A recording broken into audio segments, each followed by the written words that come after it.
is the February 26th, 2021 SANDAG Board of Directors meeting, and we'll start with the Pledge of Allegiance. So please join me as we pledge our flag.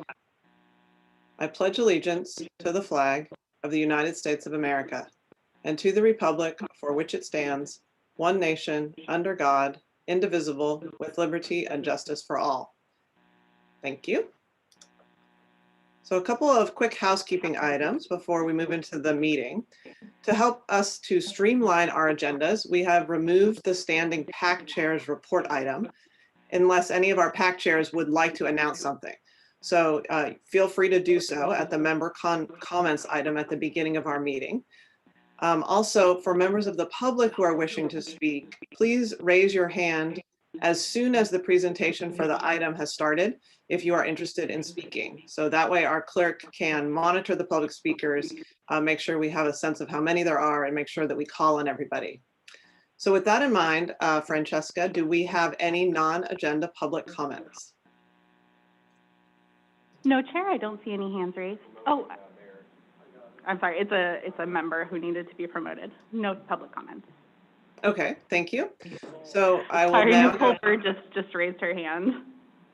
Okay. Nicole, did you have a non-agenda public comment? I do. And I wanted to say good morning. It's always a challenge to be the first one speaking at this board meeting. So I just wanted to say thank you, Mayor Catherine Blakespear. You're an amazing leader, and I appreciate you as being chair here and really taking the time to experience and taking those challenges and understanding the beauties of riding a bike. For those of you on this board, I don't know, I haven't heard who's actually all here today, but thank you.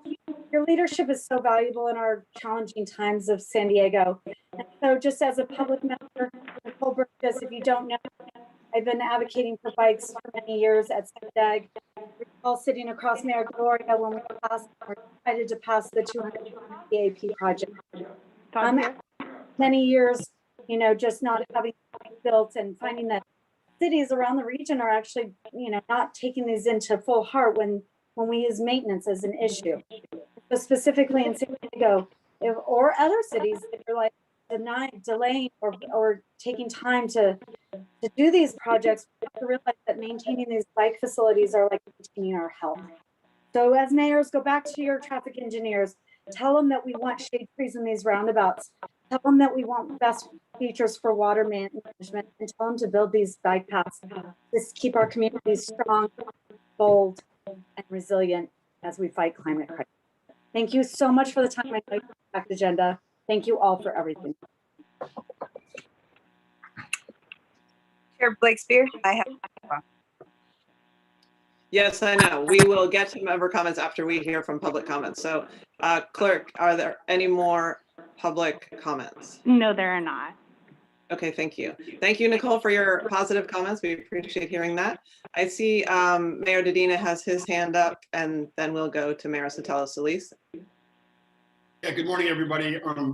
I'm pleased to announce as the chair of the Borders Committee that we have today at 12:30, we have our binational COBRO Borders Committee binational summit with officials from Baja California, including the mayor of Tijuana, a representative from the mayor of Mexicali, representatives from the mayor of Rosarito, and of course the state and federal government, including the Secretary of Infrastructure for Baja California. So this will be a critical meeting talking about some of the amazing projects that we have, including the new Otay border crossing and all the study on border wait times that highlights that the more we invest in border infrastructure, the more that our economy improves, obviously, the more that our quality of life improves, the more that we reduce emissions, which improves the quality of life for our kids who suffer huge problems with asthma, San Diego, National Chula Vista, and Beach in South San Diego, as well as reducing emissions. One of the most effective things we can do to address climate change in our region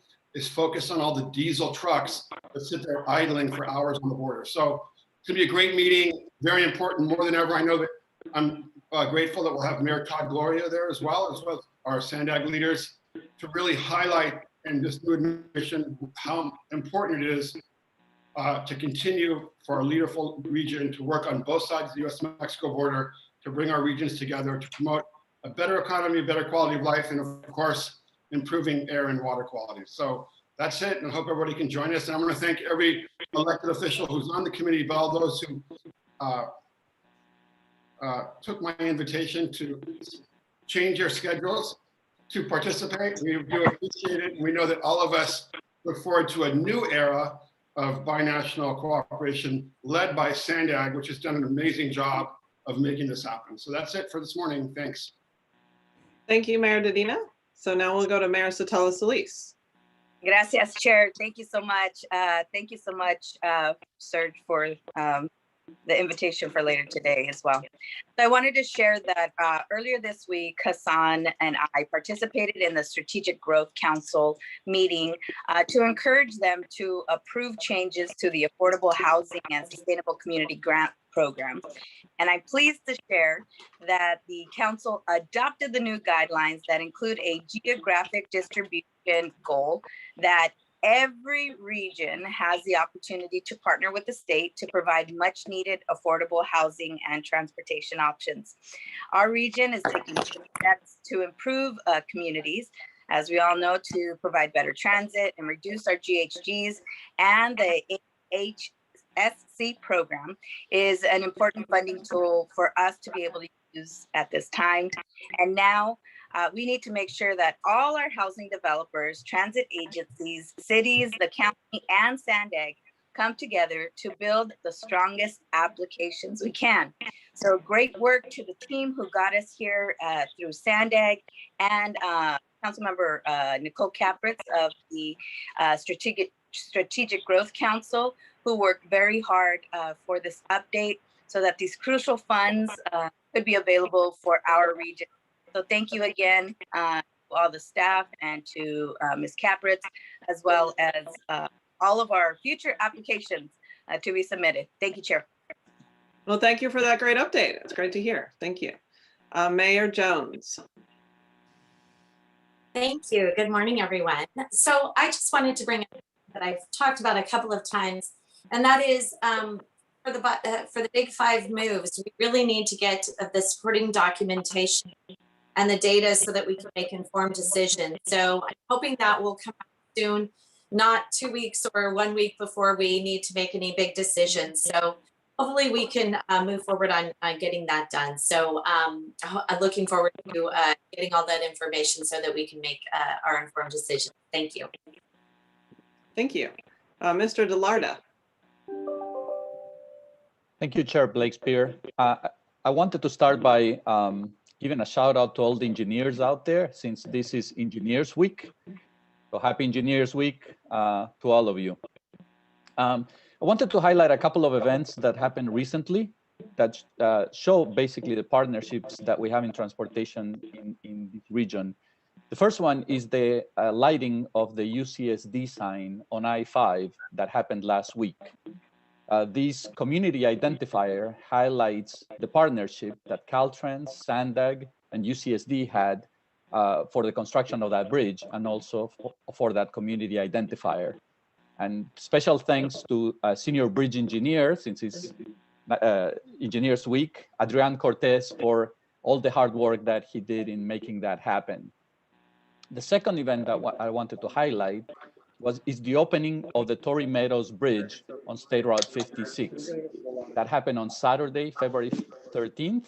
So I would like to thank our planning director, Ann Fox, as well as council member Marnie von Wilpert, as well as the contractor, Flatiron, for participating in that event. And special thanks to our resident engineer, Genaro Genel, for doing that. Here's an event that is coming up that I think is near and dear to your heart, Mayor Blakespear, and we're gonna hold the first TARP Your Load event on the Otay Mesa landfill on March 6th. This event is to highlight the importance for people to TARP loads when they are transporting goods on our highways, so that trash doesn't end up on our highways. So it's going to be a little bit of a hybrid event. We're going to have a combination of virtual recorded messages as well as media participation. And we're also going to be giving a limited supply of free tarps for people to highlight, again, the importance of making sure that goods are covered when they're transported. I'd like to thank I Love a Clean San Diego, as well as the Surfrider Association for their continued partnership in both the Adopt a Highway program, as well as the TARP Your Load event that is coming up. And then I'd like to conclude with a couple of quick things. One of them is that the Federal Highways Administration released a notice of funding availability for infra grants. This is Infrastructure for Rebuilding America grants. There is $889 million available for this fiscal year. Now, there's a quick turnaround for these applications, and it's March 19th. And this is for projects that have highway or freight projects that have regional or national significance. And there are 6 objectives that the Federal Highways highlighted in the Notice of Funding Availability. And what makes this even more challenging is if you'd like, if any of the local agencies is planning to submit an infra grant and would like Caltrans letter of support, those letter of supports will be signed by our director in Sacramento. You can imagine that we'll probably be getting a lot of requests for that. So we're asking for those letter of support requests to come in early, at least 10 days before the deadline. So at least by March, no later than March 9th, let us know, let me know if you're going to be requesting a letter of support for an infra grant application. And the last thing that I would like to conclude with is traffic volumes. As you all know, they continue to creep up. We're at about 5, depending on the highway, about 5% below normal. In some cases, as much as 10% below normal. But it's getting, congestion is starting to build up again. You will see our ramp meters being turned on, as well as continuing to cycle less cars as the congestion continues to build during the peak periods. So those are all my announcements. Thank you so much, Chair. Well, thank you for those announcements.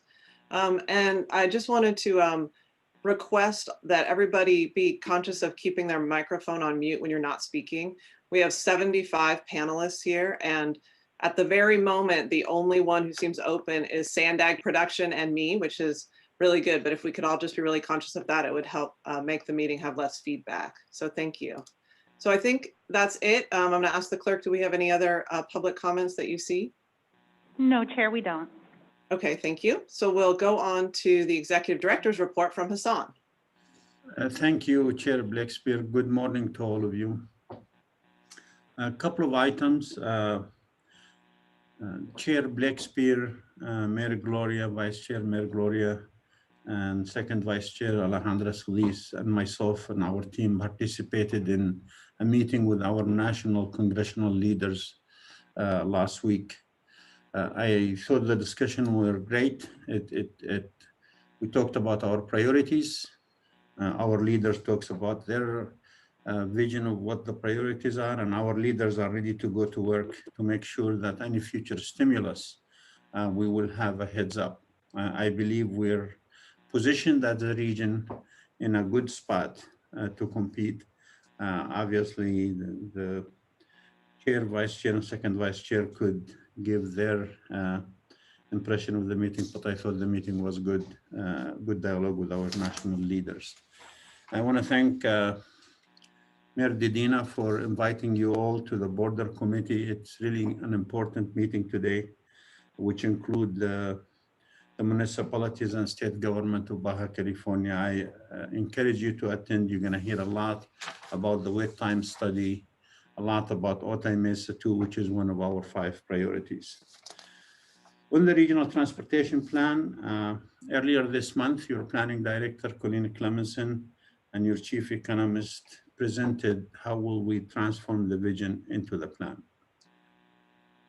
This plan by far creates a faster, fairer, and clearer transportation system across the region. To Mayor Jones, just alerting you that we're going to start a workshop on the 5 big moves starting on March 12th. The staff will come back to present potential funding strategies that could be brought together to implement the plan, followed by many other workshops in different topics. You will have ample opportunities to ask questions, get answers, and we all have an ample opportunities for public policy debate. I want to thank Mayor Alejandra Solis for testifying at the Strategic Growth Council. I want to also thank Nicole Capritz, the State Senate appointee to the council, for pushing really hard for what Mayor Solis indicated, that this is guaranteeing at least we get some funding. We got nothing last time. Great work. Thank you for all of that. Let me turn a little bit to the finance. I continue to be amazed by the amazing team we have here at SANDAG. And I think I told you this before, in this business, I've been for a long, long time, 3 decades. I have never seen the caliber of the finance staff we have in SANDAG. So the stellar team working with our CFO, Chief Financial Officer, continue to save money for our agency. Last month, I reported to you that the finance team closed on the refinance of TIFIA, loan for the Midcoast, that saved the region $123 million.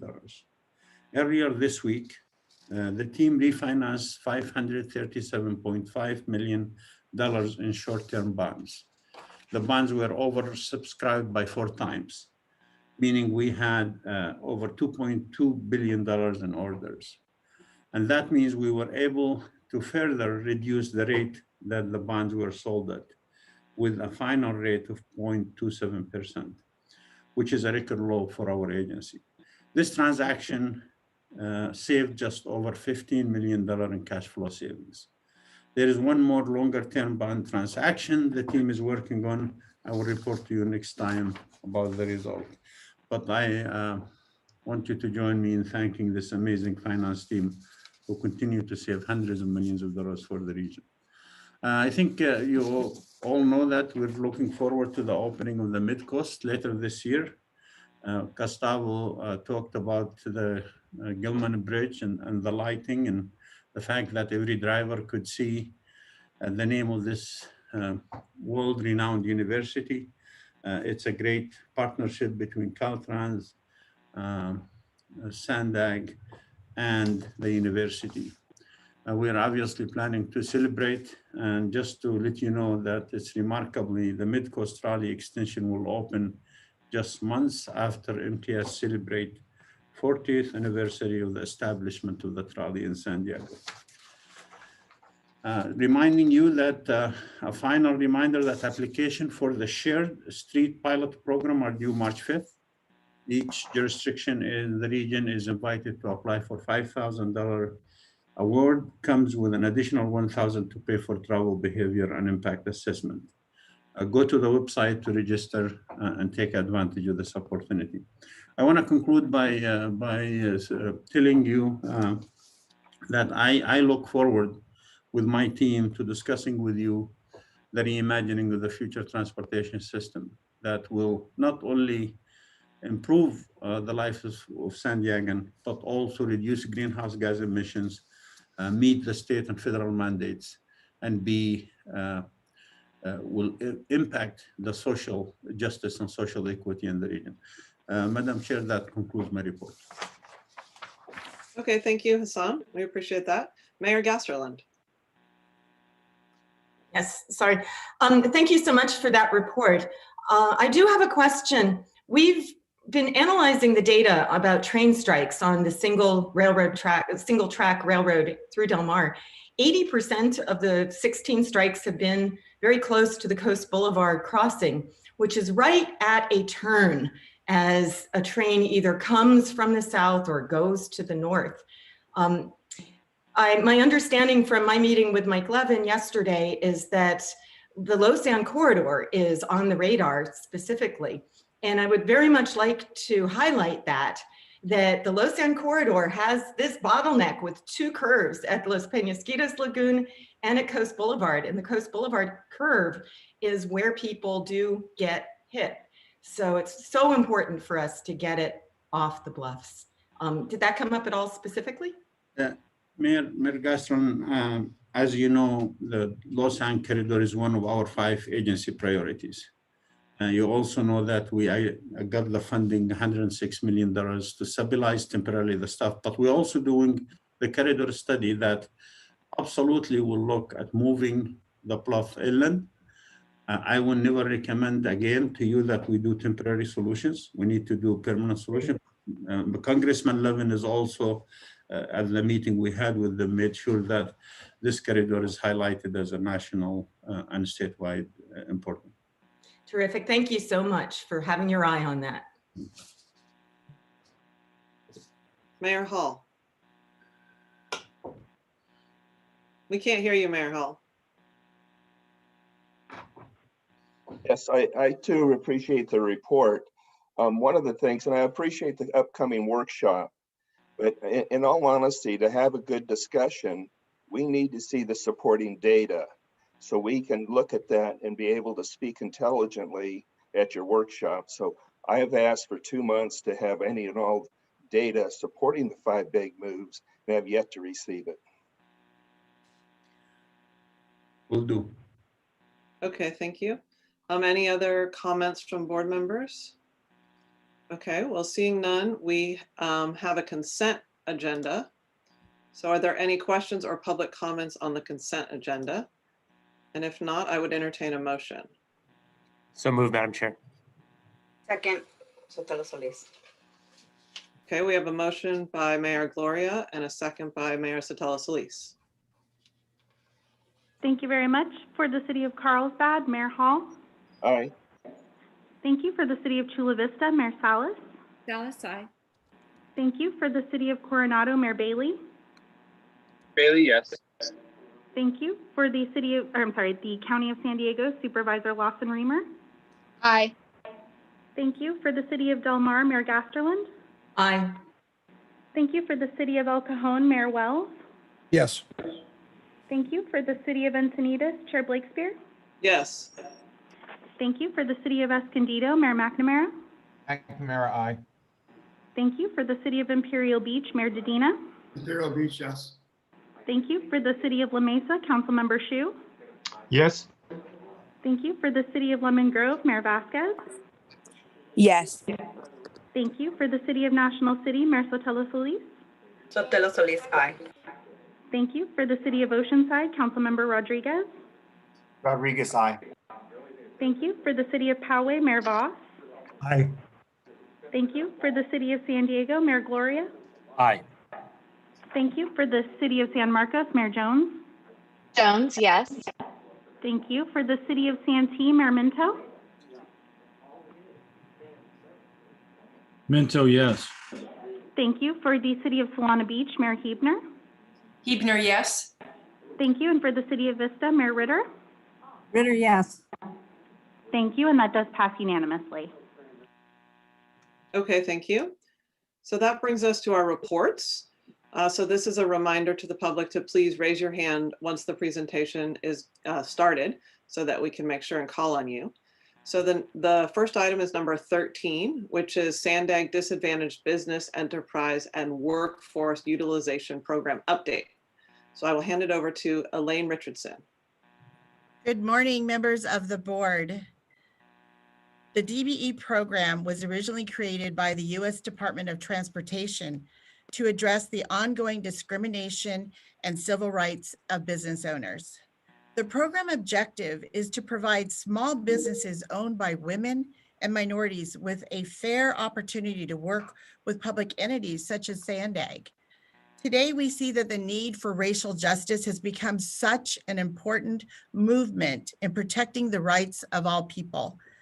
The DBE program has been defending the rights of women and minorities for many years, and you will now see the programs that SANDAG has developed to help break down barriers for small and disadvantaged businesses. We developed programs at SANDAG not just to follow the regulations.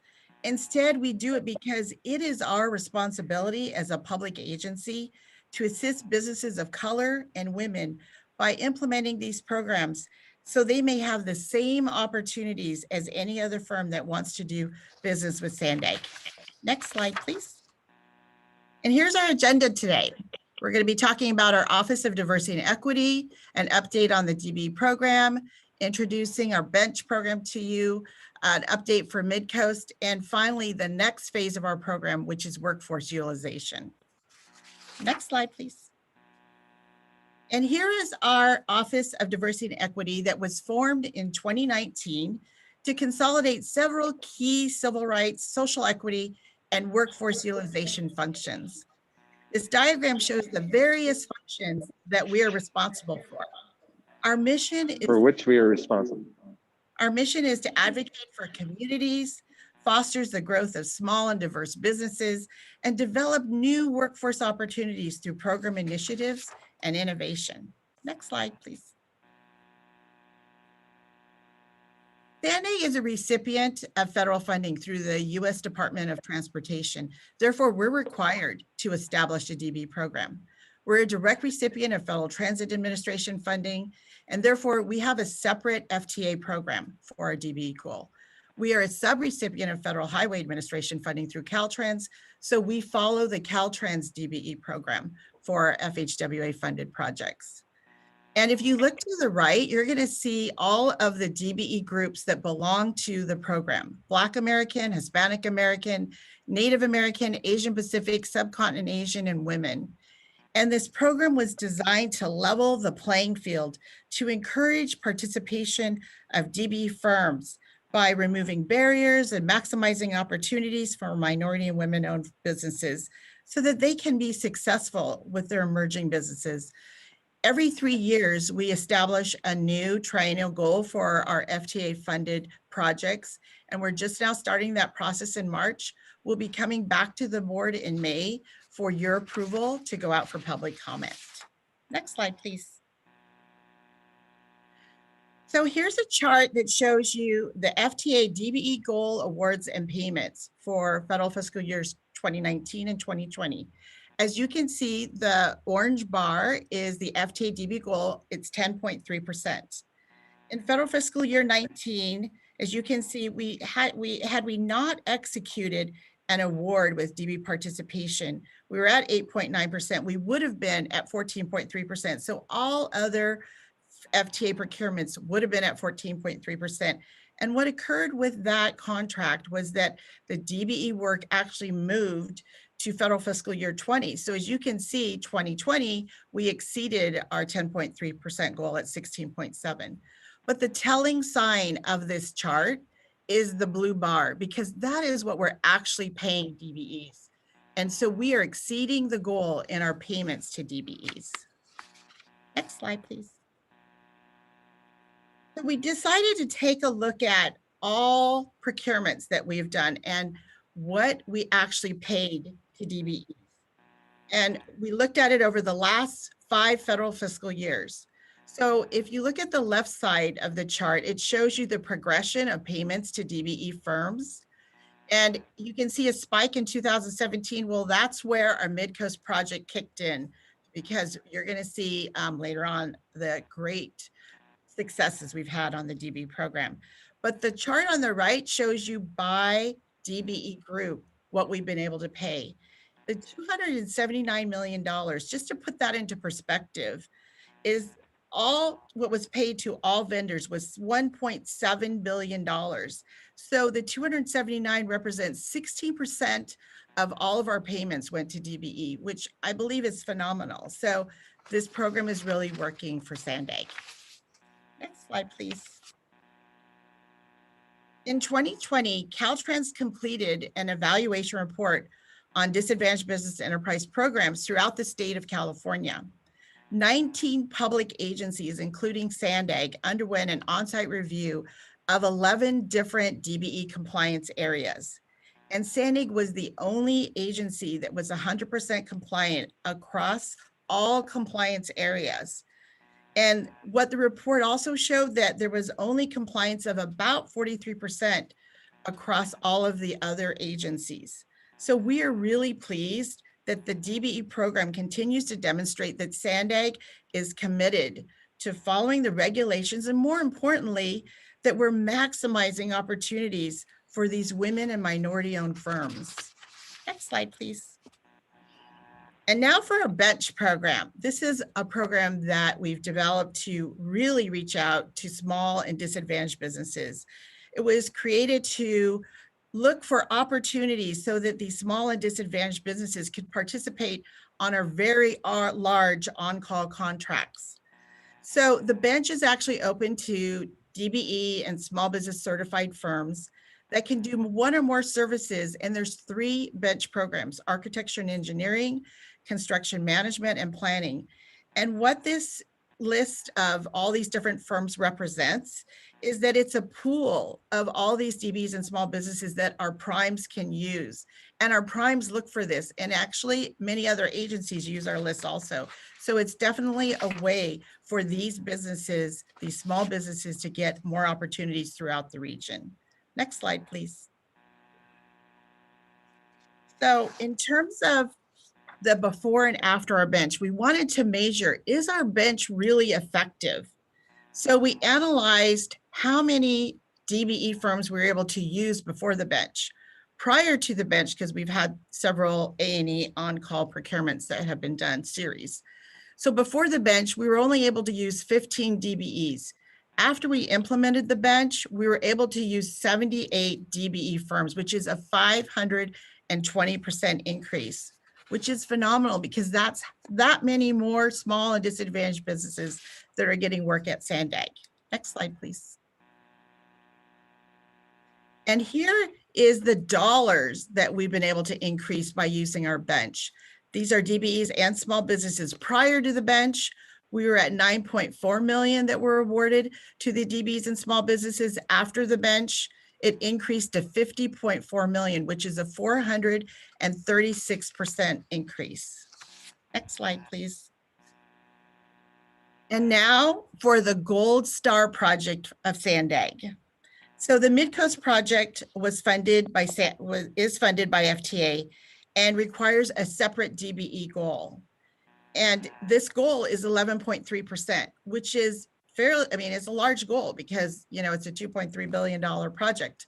So the thing is that we wanted to be able to manage this, and because we were able to use the construction manager general contractor type of procurement, we were able to utilize a subcontracting plan, which required our monthly meetings with our prime. And I'm happy to report that I do project we are going to exceed our 11.3% goal. Next slide, please. And here is the attainments, which is payments that have been made from our prime to DBEs. And the goal, as you can see on the green bar, is 11.3%. This data is at the end of the federal fiscal year, September 30th.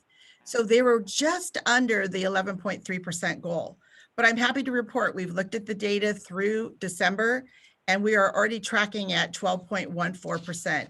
So we are on our way to exceeding our 11.3% goal. Next slide, please. And here's the real meat of the results. We have been able to work with 108 DBE firms. And to put that into perspective, on a normal $20 to $30 million project, we may work with 4 to 5 DBE firms at the most. So as you can see, this is a huge number. And we've already been able to pay $115 million to DBE firms. And every category, again, Asian Pacific, minority, non-minority women, Native American, Hispanic, Black, Subcontinent Asian, every one of the DBE groups have been able to participate on our project. And as we draw to a close on the Midcoast Mega Project, we really do look forward to continuing these highly successful DBE and SB programs on future SANDAG projects, such as the 5 Big Moves, Otay Mesa East, Del Mar Bluffs, etc. Next slide, please. And now I want to really share some of the amazing DBE success stories on the Midcoast project. The Midcoast project has changed lives of so many women and minority-owned firms working on the project over the last 5 years. Next slide. So this is Dwayne Moore from Moore Electric. I met Dwayne, and you can keep clicking through the information. I met Dwayne at a mentor protege. We had developed a mentor protege. We actually partnered with the very first mentor protege program for construction. He was a Black American owned firm, and he wanted his first transportation public agency project. And so he worked with MCTC. They were the mentor, which is our prime, Midcoast Transit Constructors, and they could see the ambition that he had, and they knew he was going to be successful. So they actually awarded him his first $25,000 contract, and it has grown to 1.3 million. His business is in his garage, and he has increased his staff from 1 to 6. And the big thing is that he has gotten more work with agencies such as the city of San Diego. So he is on his way to having a very successful business. Next slide, please. And now we have 8 Fence. This is a women-owned Asian Pacific DBE firm. And their original contract with Midcoast was $709,000. And now it's grown to 6.5 million. But what is so phenomenal is that they have been able to employ, they've gone from 15 to 96 people that are working on our project. That's almost 100 individuals just being employed by a DBE to work on our project. And they too have gotten additional work with firms like Flatiron, which has been one of our prime contractors. Next slide, please. And now we're going to talk about Linnea's Transportation. I met Linnea. We at SANDAG wanted as many small and disadvantaged firms to participate in our Midcoast project. So we had 4 huge outreach events in the 4 corners of the San Diego region. And we had over 500 people attend this, and she was one of them, and she went to every one of them. And she heard us. We said, hey, if you're a woman, if you're minority owned, you can become DB certified. So she got her DB certification. She only had just purchased her very first truck from a salvage yard. And she had entered a male dominated field that was tough because they're like, why would we think you could do this job? So she actually also attended our training that we hosted with the Department of Transportation. And in that training, she sat next to, this was key to her success. She sat next to the head of the Midcoast project, Clayton. And he talked to her. She was a DBE. He knew he had this 11.3% DBE goal to meet. So he said, I'm going to work with you. I know that you and I can help each other on this project. She got her first contract for $500,000. It has increased to $9 million. She's increased her staff from 1 to 20, and she has purchased 18 trucks. Like all of her trucks are new. Almost all of her trucks are new now. And she's gained additional work with other public entities in the amount of $18 million. So if this isn't a success story, I don't know what is, but this is why we do the work that we do, because we want our DBEs to be successful on our projects. Next slide, please. And now this is the exciting new area for our Office of Diversity and Equity. This is one of our new initiatives, workforce utilization, that focuses on how SANDAG can assist disadvantaged individuals with obtaining work with the construction industry. We've done the businesses, we've got a hold on that. We know how to work with the businesses, and now we want to help those individuals, the underrepresented and underserved individuals. Next slide, please. So to give you some background of why SANDAG is very involved, and we've called it a pre-apprenticeship program. I know that it's also called apprenticeship readiness program. So the reason that we're very involved with this as a recipient of SB1 funds is required to participate in, invest in, or participate in a new or existing pre-apprenticeship training program. So we did a lot of research. We were the catalysts for the research and preparation of the grant application for a grant award, because when you develop a pre-apprenticeship program, it's learn and earn. You need to be able to pay your students so they can pay for their rent, pay for their transportation, their food, etc. So it needs to be funded. So we partnered with the San Diego Workforce Partnership and the San Diego County Building and Construction Trades Council, because this program has to follow MC3, which is a trades program. So anyway, we received, I'm happy to report, we received the highest amount from the state, $1.5 million. And this is going to fund us for 2 years. There's going to be 160 students that are going to be trained within 6 classes. And I'm so happy to report the very first cohort or group of students is starting on Monday. And in that group, there are 9 women. As you may know or may not know, there's 2% of the construction industry are represented by women. This is a huge area because we also have a major shortage of construction workers. So our priority populations include women, people of color, foster youth, formerly incarcerated, low income. These are all of the areas and people that we want to reach out to. Next slide, please. And why are we doing this? Our main focus of wanting to do this is we at SANDAG want an opportunity to change lives. From the top left, from women who are head of household, who are trying to support their families on minimum wage jobs. Why not lead them to a career in the construction industry where they'll have benefits, health, et cetera, retirement? And then you go to the picture on the right. These are our underserved youth. Not every child is going to be college bound. So why not have a successful career in the construction industry? We also have our veterans that are coming back. They deserve a great life as they settle back in to our country again. And finally, to the unemployed and the low income. That is a huge area. As we all know, the pandemic has increased this astronomically, and we need to help these people. So finally, my last thoughts for you. The Office of Diversity and Equity acknowledges that businesses owned by minorities and women experience challenges participating equally in SANDAG contracts.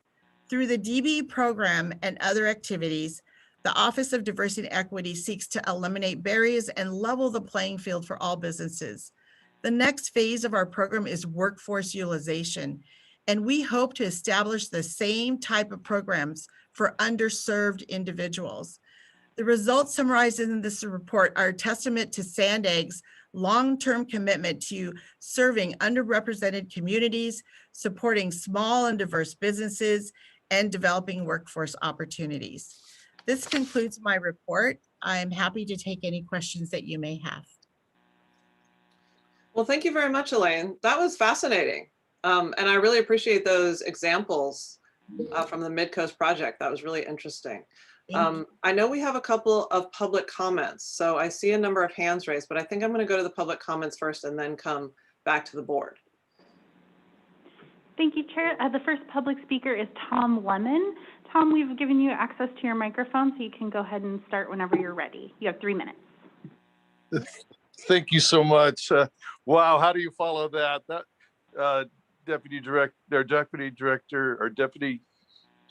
Director Richardson was just amazing. I just love her energy. I love how she's been so engaged with the San Diego building trades on the grant process, the partnerships that we've created with the Workforce Investment Board. Her and her staff, Eric, just touching everything in just the most positive ways. I want to just focus on the last thing that she touched, and that's the workforce utilization piece, talking about workforce readiness, AKA pre-apprenticeships programs.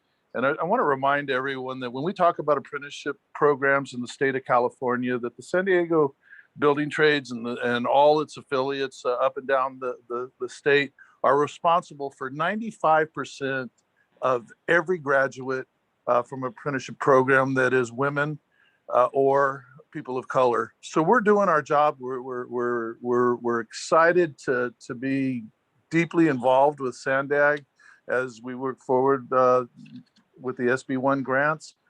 And I'm just wondering how we can build a tighter relationship with y'all.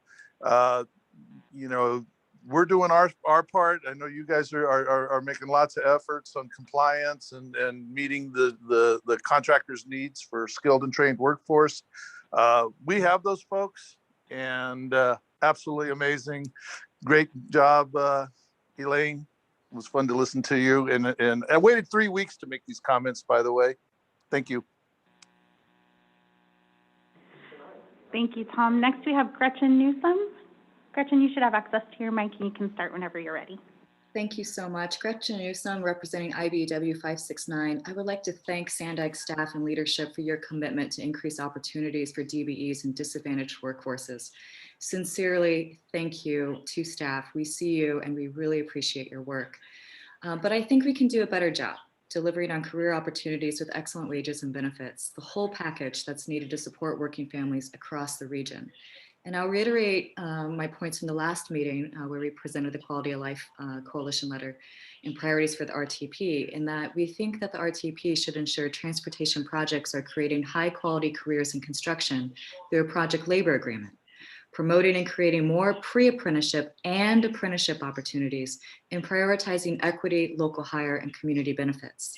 I'll also point out that More Electric is a signatory contractor with IBEW 569. We're so proud of his work and the work that he's done with our members as well. Thank you for your time and leadership on this. Thank you very much, and Chair, that concludes the public comments. Okay, thank you. I wasn't able to see the order they went up in your hand, so I'm just going to call you in the order that I see you. So Councilmember Shu. Thank you, Chair Blakespear.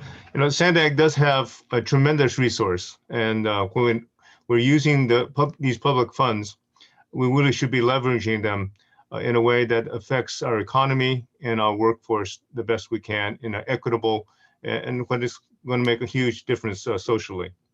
And in reviewing the information that we just heard, I think it's been very helpful. We could use more information to really see if the intended purpose of this program is working.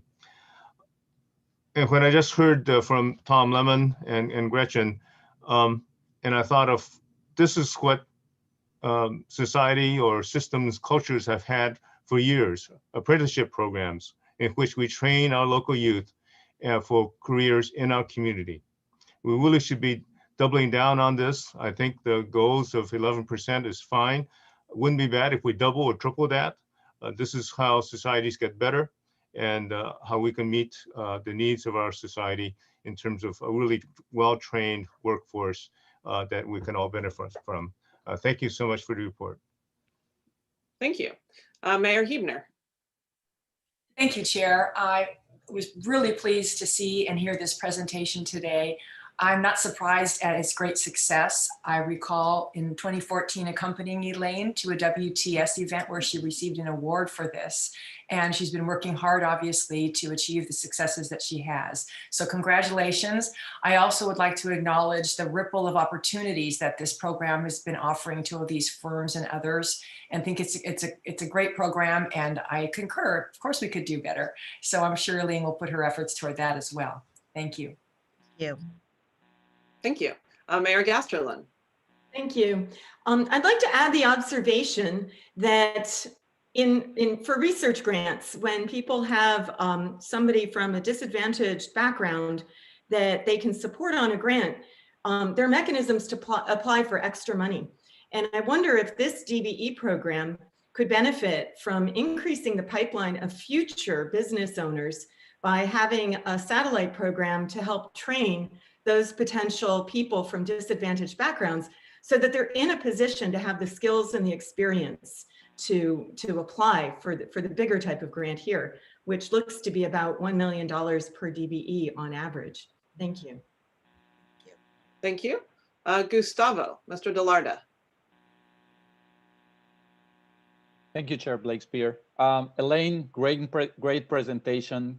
Thank you for all your hard work and dedication for the small business cause. For the rest of the board members, I'll just let you know that I attend the quarterly statewide small business meeting, and SANDAG's, your bench program and your small business program is always held as one of the best in the state. And that's in great part by all the work, hard work that Elaine and all the energy that Elaine and her group puts into small business. And you are proof that you're putting into, actions into words of the equity statement that SANDAG recently approved and released.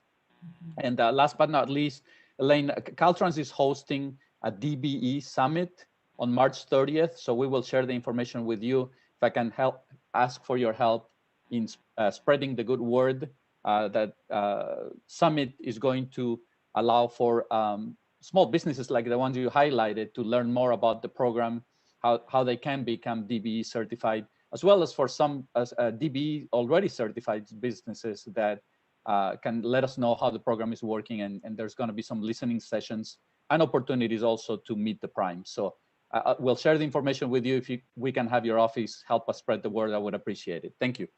Yes, thank you. Definitely, we will do that for you. Definitely. Thank you. Mayor Gloria. Thank you, Chair. And Ms. Richardson, deep appreciation for the great work that you have here. I would share with my colleagues, I was reading the staff report yesterday, and I think my eyeballs popped out of my head when I saw BIPOC written in a SANDAG staff report. This is definitely a new day at SANDAG, and when coupled with last meeting's actions around our social equity policy, again, appreciation to all who are involved in that, particularly Councilmember Vivian Moreno.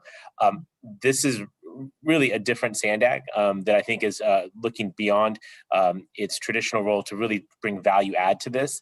And it's just appreciated. Now, that's one thing in word, but Ms. Richardson, what you have presented today is really indeed, right? We can certainly say the right things, but are we going to start doing the right things? And believe me, as a director of this organization, I was pleased to see the information that was shared here of meeting or sometimes exceeding some of our targets. The Caltrans DBE evaluation report being the only agency that hits all of those marks. I mean, this is truly work that I think we can be proud of. And I want to just express my appreciation to you, as well as our stakeholders who commented and their kudos to you. Also, shout out to Gretchen Newsom. I believe it's her birthday today. Happy birthday, Gretchen. Happy birthday, Gretchen. But I want to just say, good job, keep it going. And I would lend my voice to that of Councilmember Hsu, of Encinitas and elsewhere who have mentioned a desire to go beyond. And I think particularly in the context of our regional transportation plan of the 5 big moves, we really have the opportunity to take these projects that are valued at millions, hundreds of millions, even billions of dollars, and go further. And again, our focus, of course, is regional planning and transportation. But while doing that work, why wouldn't we take the additional step to make sure that San Diegans specifically, people from my city, people from Escondido, people from Chula Vista or National City are actually benefiting from this, that we're creating skilled and trained workforce, that we're building careers. And probably I think for a lot of us in terms of our focus, careers that pay wages that allow you to live in a place as expensive as San Diego. I think we have a responsibility to try and find ways to do that. Again, Ms. Richardson, you're already doing some of this work. I just want to, again, encourage you to continue at it, find ways to do more, and keep making us proud. I wish this were an action item, so there'd be some way to sort of signal a vote of support. I know it's informational, but Ms. Richardson, again, thank you for the work that you're doing. Let's keep it going. Thank you so much, Mayor Gloria. Thank you. Supervisor Lawson-Remer. Hi, thank you so much. I just want to say, I think the new board composition is a real testament to the fact that our constituents are beginning to recognize the need to prioritize equity and community benefits and really prioritize local hire as well. If anything, COVID has demonstrated that our federal government is very good at supporting asset owners, but that we have to do much, much better at supporting wage earners and working families. And I think the Apprenticeship Readiness Collaborative and the Workforce Utilization Program more broadly deserve to be supported and strengthened. And I'd love to see a deepened commitment on the part of SANDAG to improving the training and utilization of our local workforce. Thanks. Thank you. Well, thank you, everybody. Thank you for that great presentation, and to the public speakers and the board members who spoke. I was really heartened to see that we have great momentum here and enthusiasm. This statistics about being 100% compliant when in the state it's only 43% compliance, and our bench program being so effective. you know, there are those reality of the numbers, like you mentioned, that only 2% of construction workers are women. And it's clear that we need to capitalize on this momentum and continue to do more, to be committed to our equity goals and to encouraging a diverse workforce and creating those opportunities for those good local jobs. So I think the message from the staff report and then the board comments and the public comments is to just keep it up and bring forward more policy suggestions and solutions in our future agenda items to help us make that happen, because we really want to see continued progress and more in these areas. So with that, thank you very much to everyone who contributed here, and we'll move on to our next item. So the next item is, let's see, our Equal Employment Opportunity Program. And this is a presentation from Rachel, who has been with the SANDAG for 9 years, and it's her first time presenting to the board. So we know that you will do great, Rachel. Thank you very much. And Elaine, that was a great presentation. So thank you for that. So good morning. My name is Rachel Nicolat, Human Resources Manager, and I've worked with SANDAG for 9 years, primarily supporting the agency's recruitment and staffing activities. I've played a role in hiring many of our current employees and have also been involved with administering SANDAG's Equal Employment Opportunity, or EEO program. Federal and state laws describe obligations SANDAG must follow to ensure fairness in its employment-related practices. On the journey to becoming a world-class organization, priorities are shifting agency-wide to reflect a stronger commitment to equity and inclusion. As part of our culture, SANDAG strives to embed values such as respect and openness to diverse perspectives into our everyday actions. Next slide, please. As a recipient of federal funds, SANDAG has an EEO program, and we provide a summary of results to the board on an annual basis. The goal of SANDAG's EEO program is to have a diverse employee group that mirrors the diversity of the San Diego region's workforce. SANDAG has met its EEO program goal for several consecutive years by using established practices. Our recruitments are conducted in a fair and open manner. Job openings are announced to all employees. When an external recruitment is conducted, we attempt to reach as many interested candidates as possible. We send information to more than 200 regional organizations and advertise with professional associations and online job boards. We engage diverse selection committees to review applications and conduct interviews, and the perspectives of all committee members are considered when making recommendations for hiring or promoting employees. Training opportunities are made available to all employees, and we meet with the executive director on a quarterly basis to provide updates on recruitment results and changes to employee demographics. Next slide, please. Part of the annual EEO program report looks at the proportion of female employees and employees of color, those individuals belonging to diverse racial and ethnic groups, in 4 areas: job applicants, new employees, employee promotions, and the overall SANDAG workforce. SANDAG compares its results to the local civilian labor force. This is the segment of the local population who are between 16 and 64 years of age, either employed or unemployed, and who are available to work. This group is also referred to as the available workforce or the local workforce. Overall, SANDAG compares favorably to the local workforce. At the end of fiscal year 2020, more than half of our employees, 56%, were female, and approximately 46% of our employees belong to diverse racial and ethnic groups.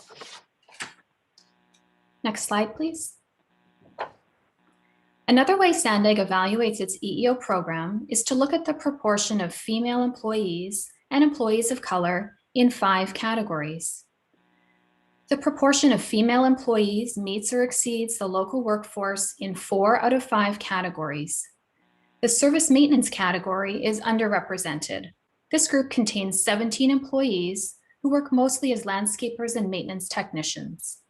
In the local workforce, this job category includes food services and janitorial workers, jobs where there is more balance between male and female employees.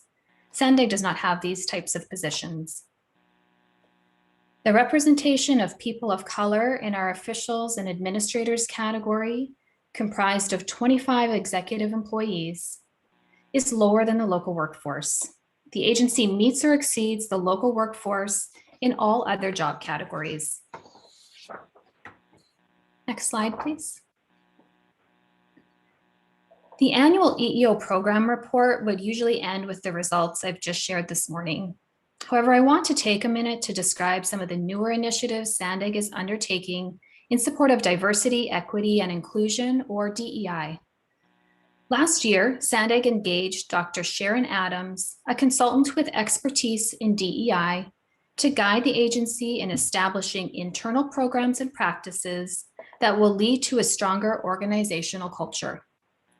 Under Dr. Adams' guidance, we embarked on 2 initiatives to gain a better understanding of the issues and concerns of the employee group and to help identify what we can do to become an employer of choice for a diverse employee base and to embed equity and inclusion into our culture. We started by listening. Employees were invited to participate in listening circle conversations that informed development of an employee survey. The feedback from these 2 activities provided a baseline of employee thoughts, perceptions, and ideas. In the late fall, in an effort to shape and support more inclusive practices, an employee DEI council was formed. Dr. Adams is supporting the council in their initial activities.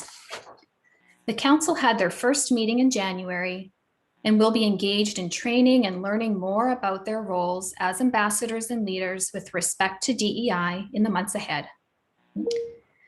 Advancing equity and inclusion is one of our transformative initiatives in which SANDAG will invest. This initiative, building from the recently adopted equity statement, broadly covers our planning work, outreach and communications, data analysis, our work with diverse and small businesses, and internally, our culture and practices related to employees. Placing a greater emphasis on how we recruit and develop our employees will help to build a more inclusive team, better able to engage, represent, and serve all residents of the San Diego region. This concludes my report, and I'm happy to answer any questions that you may have. Okay, thank you very much. Do we have any public comments on this? No, Chair, we don't. Okay. Council member or Mayor Sotelo-Solis. Thank you so much. And Rachel, you did a great job. Felicidades on your first presentation. Great job. I too would just like to share, working off of the prior presentation and then just going into this, it's really important that our organization reflect not only our core values, but the fact that we want the diversity that is reflective of our communities. And one thing that you pointed out was how to recruit from our communities. There are various organizations, whether it be our chambers of commerce, our nonprofit agencies. I would love to, you know, if there are opportunities to provide names or organizations, please let us know. I know that my colleagues are always, you know, providing details. And if we can do that for you and your organization, I'd love to do that. And I too would like to give a shout out, happy birthday to Gretchen, but also to our board chair, who is celebrating birthday this weekend. So happy early birthday, Madam Chair. Thank you, Rachel. Thank you. Thank you. Councilmember Hsu. Thank you. And I meant to say happy birthday to Gretchen as well, but also include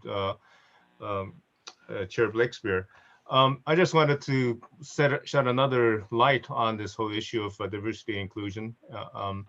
And that is, we can also look at history and celebrate and have some fun with this information and topic as well. And we celebrated, many cities here in San Diego celebrated Fred Korematsu Day of Civil Liberties and the Constitution, which I think is going to help us on, is helping us on a number of areas.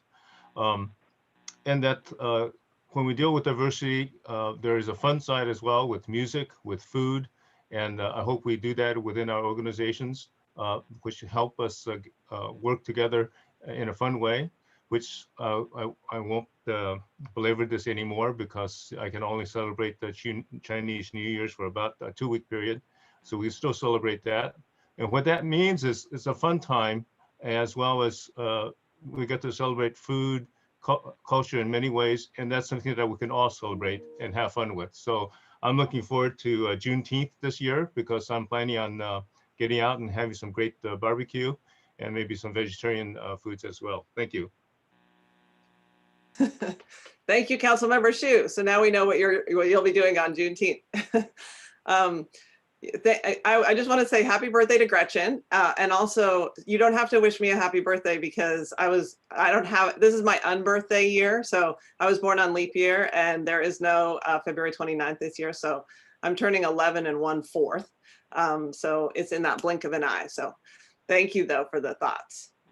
So let's move on to the next one, which is our regional economic update from our chief economist, Ray Major. Let me share my screen here.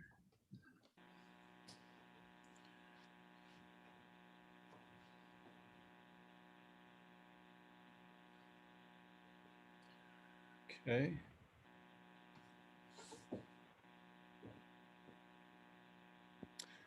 Good morning, Chair Blakespear. Sorry about that slow start.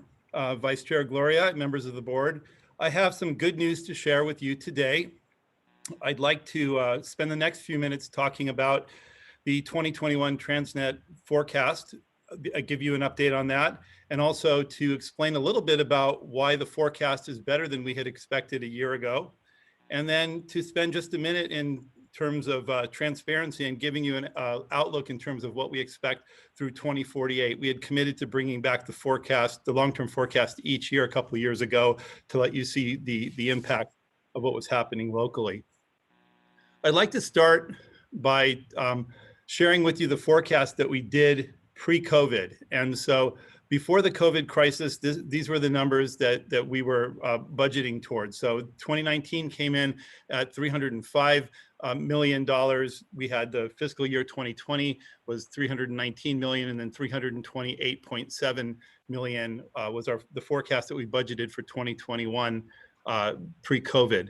We came back to you in June, which was a few months into the crisis. We shut down the economy roughly in March. And then, so we had a couple of months of data. And what we did is that we lowered our forecast. We lowered the 2020 forecast by about 6.8% to 297.5 million. And then we lowered the forecast for 2021 by 13.1% down to 285.6 million. But as the last year has rolled out, we see that we've done much better than we had anticipated. And I'm going to talk a little bit about why that happened. But for the revised, or the actual numbers came in for fiscal year 2020, we're now looking at revenue collection of 305.9 million instead of the 297. So that was great for that year. And for the fiscal 2021, we're looking at 308.2 million. So there is an increase from what we had presented to you in June. So why did this happen? Why were sales tax collections better than anticipated? There are three reasons that occurred, and we can kind of put them into three categories: income, behavior, and then the Wayfair decision. The Wayfair decision is that the court decision that allowed us to start to collect sales tax revenue on online sales that were sold out of the state. And so we were able to capture that. So I'd like to spend a little bit of time just discussing what happened with income. In the last year, at the national level, we had an influx of $3.5 trillion into the economy. Social benefits were up by 37%. And as you remember, we talked about unemployment many times during these meetings. Excuse me, those benefits were up by 18 times what they normally are. one of the things that we look at, though, is jobs by different pay categories. And so this graph shows you how this breaks out by by income category. And you see that when COVID first started, that we had all income categories. We had high unemployment, people lost their jobs. But you can see that pretty much by June, those people earning $60,000 or more had recovered their jobs. And that's because most of those jobs were telecommutable. So we figured out how to do that as an economy. And you see that job growth has actually occurred in that sector. So we're up 3% by the end of the year compared to when we first hit COVID. But take a look at the blue line, which is the bottom 25% of wage earners. Those are the people who earn 15% or less. About 37% of those jobs were lost when COVID first hit. And you can see that we didn't really recover those jobs very well. And so we still have about 1 in 4 of those people unemployed, people who are in that wage category. Those are people typically working in retail, hotel, motel, and restaurants. So the $15 and below employees. Now, the thing here is that when we talk about sales tax collection, the people who are in the $60,000 range and above, they're the ones who are buying consumer goods. And so you see a continued spending there. The tax revenue that came in from there included changes in spending patterns, which I'm going to talk about next. And so when we take a look at behavior, for instance, over the last year, what we see is that online sales have surged by 29%, and people started to really embrace having things delivered to them, including things like DoorDash, for instance, to get food. And what we saw for the first time is this incredible shift from people spending money on services to spending money on goods, which are taxable. So services are not taxable, goods are taxable. And there was a big shift last year. And so that's part of the reason we collected more sales tax than we had anticipated. In a normal year that was non-recessionary, we would expect all of these bars to be pointing to the right. So the economy would be growing. These are national numbers, but they speak to what's happening locally also. The blue areas are those things people spend money on that are not taxed, and the green areas are the ones that are taxed. And so when we take a look at food services, for instance, that sector shrunk by about 12%, and that's taxable retail, so we lost money there. And then accommodations, which is hotel and motel, for instance, that sector shrank by 57%. And I think this is important because many of the jurisdictions that rely on TOT tax, this is the reason you saw a decrease in your revenues, that accommodations were down nearly 60%. We also saw decreases in other areas. For instance, we saw decreases in the transportation services, which include vehicle repairs because people were driving less, parking fees and tolls, transportation, public transportation, railway and airport services. So you see people spending less money there. And with that, they had more money to spend on other things, which included non-durable goods and durable goods, which are both taxable. Durable goods are those type of things like furniture and home furnishings. You remember during the summertime, a lot of people went out and started home improvement projects. Those are mostly taxed items that people are purchasing. It includes things like sporting equipment. So there's a shortage of bikes, for instance. People are buying those, musical instruments. And then you see non-durable goods too, which are household supplies, clothing, et cetera. And so that's where people are spending money. What I wanted to show you also is how significant this change has been in two categories, moving from taxable to non-taxable when we talk about food stores versus restaurants. Food services and drinking places, so restaurant dining has been increasing as compared to people buying food at grocery stores for the last decade, so since 2010. But what you see is that when the pandemic hit, that restaurants obviously didn't have as much patronage and people started buying food at home. So you see this impact that happened during COVID. And what you've seen in the last couple of months is that people are starting to go back to restaurants. This is national data, so there are other areas have restaurants open more than we do. And that you see that food and beverage stores is coming down a little bit. So that looks like it may normalize at some point.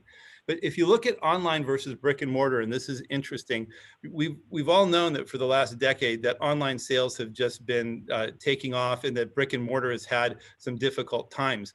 And when you see in the gray bar where the pandemic hits, you see all of a sudden brick and mortar stores absolutely plummet in terms of sales, and they've kind of recovered almost to what you could consider a trend line. But take a look at online. Online increased and it stayed up. And so this is probably a behavioral change that we're going to continue to see in the future. The Wayfair decision is something I'd like to talk just a minute about. For those of you who are familiar with it, this may be repetitive, but the Wayfair decision is what allowed us to collect sales taxes on Amazon and other sales that are done online when the retailer you're purchasing from does not live in or is not located in California. And so this decision allowed us to collect from all online retailers. We had estimated in our forecast that this was probably somewhere around 1.5% of total sales. And it turns out that we were underestimating that number significantly. And it's actually about 2.5% of total sales that wasn't being taxed because they were internet sales. In fact, the full 45% of the increase in sales tax revenue can be attributed just to collecting these internet sales. This graph tries to figure out, or we try to do some analysis to really understand what is the impact of collecting those taxes online. And the issue here is that there's online sales, and then there are additional online sales because people are staying home because of COVID. So we broke that out into two buckets. So had we not had a Wayfair adjustment, our forecast would have been at about 293 million. The forecast that we came to you with in last year in February was 297.5 million. That included what we anticipated Wayfair would bring in, which is another 4.4 million. The stimulus money that came into the economy, along with behavioral changes of people spending more on goods rather than services, increased our sales tax revenue by about $4.6 million. And then the additional revenue that came from online sales is about $3.7 million. So that's how we came up with the $305.8 million forecast. So these are the components and the impacts. I'd like to talk just a bit about the long-term forecast. This is the graph that shows how much revenue we've been collecting from TransNet from 2002 on, and the dotted green line, the one that goes up high, goes to $15.4 billion. That is what we have originally estimated that the TransNet extension would bring us. That was back in 2002, and we did that forecast. Subsequently, we've lowered that forecast, and we each year revised that forecast. The forecast that we came up with to you in February of 2020, pre-COVID, is the dotted green line, the lighter green, or the more greenish line. And the new forecast that we're looking at is the solid blue line. So that takes the total revenue collected from 8.1 billion to 6.8 billion. And really the difference here is that the inflation factor has changed in the forecast. So we use a consensus forecast that includes different national vendors who we take their data and we look at it from a consensus perspective. And the consensus is that inflation going forward is going to be less than it was in the past. And so that's why you see that happening. So that's not as much as, they're not real dollars being lost. And I'll show you that in just a minute. This is the error bars that we would put on that. Again, we committed to giving you a range of what we thought it was going to, for the sales tax was going to be. This is difficult only in the sense that sales tax forecasting is kind of difficult to do, as you can see all of the things that go into it. So the range that we believe sales tax will hit by 2048 is somewhere between 8.5 billion and 5.5 billion. But all of our calculations when it comes to the regional plan would be somewhere around the $6.8 billion range in terms of what kind of revenue we can expect from this source of income. And finally, I wanted to show you what this looks like in 2002 dollars. So this graph corrects for inflation. And so this shows you that the two bars, the dark blue bar, which was what the current forecast, and the dotted blue bar, which is last year's forecast, are for all intents and purposes the same. There's an 8% difference there, and that's explained by the fact that we changed some of our vendors in terms of our long-term forecast consensus. We needed to use forecasts that were done on a quarterly basis so that we can update you more frequently than annually. So we dropped Woods and Poole and the Caltrans forecasts, which were only annual forecasts, and we added Oxford Economics into our forecast mix. And this is what the impact was. So for my professional opinion, this isn't really a big deal in terms of what happened long term. And what this is really saying is that as we get through this COVID crisis, we pretty much are where we expected to be with our long-term sales tax forecast. Chair Blakespear, that concludes my presentation, and I'm happy to answer any questions that you might have. Okay, thank you. That was really interesting. I'll call on our executive director, Hassan. Thank you, Mayor Blakespear, and thank you, Ray. First of all, Elaine Richardson, amazing work, and Rachel, I can't remember the first time I presented to a board, but you did an amazing job. Thank you, Chair Blakespear. The item that Ray just presented and the next two items are important. The information that Ray presented pretty much tell us remarkably we have made it through almost a year of working through constraints and impact of a global pandemic. When the pandemic first hit, the financial road ahead was uncertain. So using data, we monitored. The good news is what Ray just reported, that our local sales tax, TransNet, Transportation Development Act funding were not impacted as badly as we initially thought. In fact, our collection, and Ray just showed it to you. The second item you're going to hear today is from Ariana, one of our rising stars, which you're going to hear a lot from our stars in this agency. Ariana will present the report recommending that you approve an adjustment for the fiscal year 2021 TransNet/TDA revenues by about 7%, which is based on actual revenue received for the first half of this year. This represents about 31.5 million additional local revenues to our region, including our member agencies and transit agency. That's all of you, 31.5 million additional. She will also present the forecast for fiscal year 2022 budget that member and transit agencies can use to build their budgets.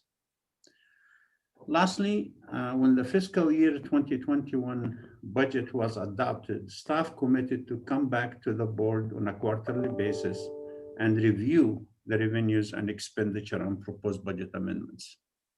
Andre Dujan, our amazing CFO, the Business Journal CFO of the Year, is going to talk to you about that. Andre will give us an update on the second quarter of fiscal 2021. Staff is proposing a budget amendment to reflect the additional TransNet TDA revenue and the use, which Roy just talked about, and the use of some contingency fund to pay for unexpected operational expenses arising from COVID-19. Let me just remind the board members, especially the new ones, that in preparing a final budget in 2021, we cut our initial 4% compensation adjustment pool that was proposed.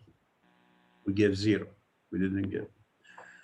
And because of the unknown impact of COVID at the time, we also cut 10% of the SANDAG workforce, 40 positions. So we cut 40 positions and we continue to operate like nothing happened, simply because we wanted to make sure the impact of COVID is there. I also made a commitment to the board and to the staff to revisit the merit program based on additional available funding. Staff is recommending a 2% adjustment, a pool to be added as mid-year fiscal year 2021 budget amendment. Let me just conclude by saying to all of you that we're building a world-class organization. we're reimagining the future of this region. We're competing with the best and brightest, and we're succeeding in getting money from Washington and Sacramento to this region. We're redefining what planning is. We're building a data-driven approaches. We're building the future transportation, and we're going to continue to do that. We did that with 40 less people than we had a year ago. And we'll continue to strive. So in the next couple of meetings, we're going to be asking you to approve the 2022 budget. I am going to be asking you for additional resources to be able to continue building the world-class organization that it is. And with that, I'll turn it to Ariana and Ray. Okay, thank you. I'm not sure if staff has any more to say, but I think we do have a couple of board member comments. And do we have public comments, Francesca? No, Chair, we don't have any public comments. Okay, Mayor Gloria.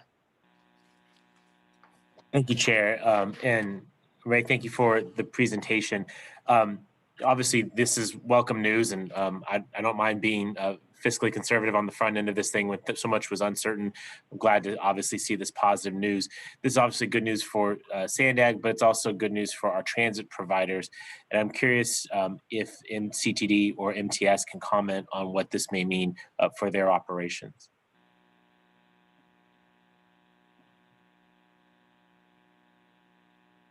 And assuming they may be away from their computers for a moment.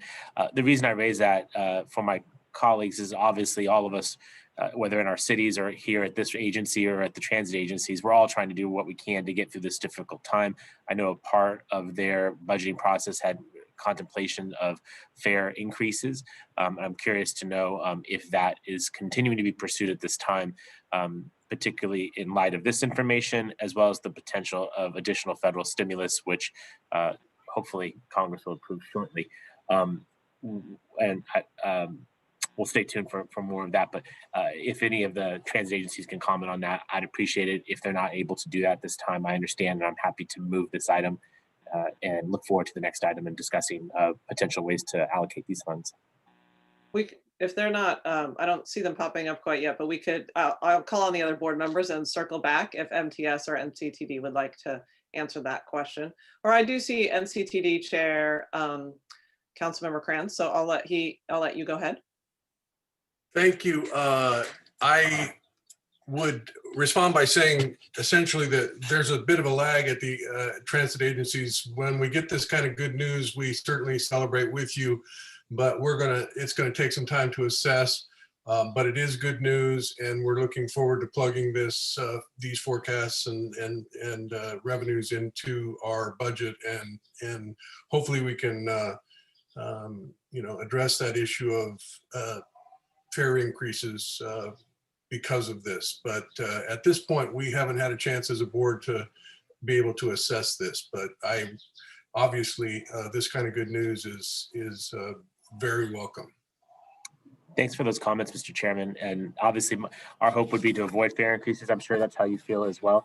Absolutely. Just to highlight this issue for the region, knowing that it's been a cause of some conversation in the community. Thank you, Chair Blakespeare, and again, happy to move the item. Okay, thank you. We have a couple more comments here. So Mayor Gasterland. Yes, my comment is actually a question for Ray Major.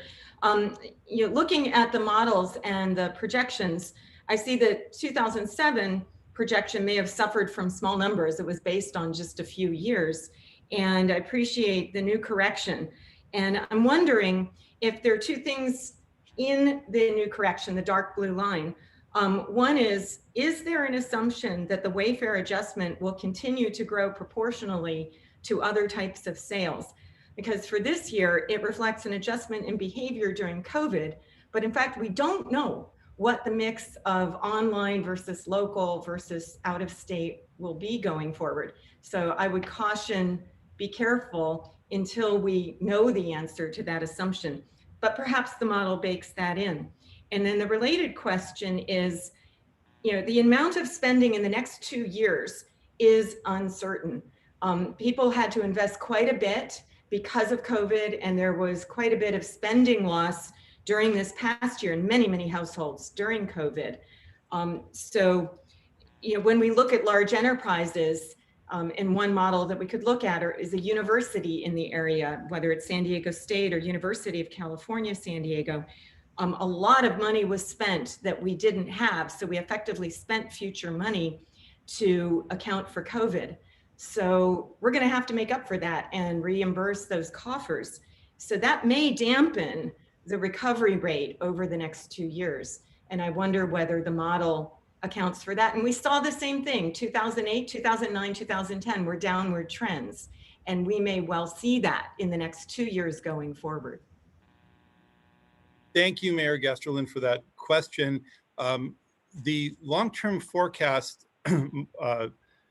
that was done in 2002 was in preparation of the 2004 TransNet extension that began collection, I believe, in 2008. And so it was using data back in 2002 of what we thought was going to occur. And that's where that green line comes from.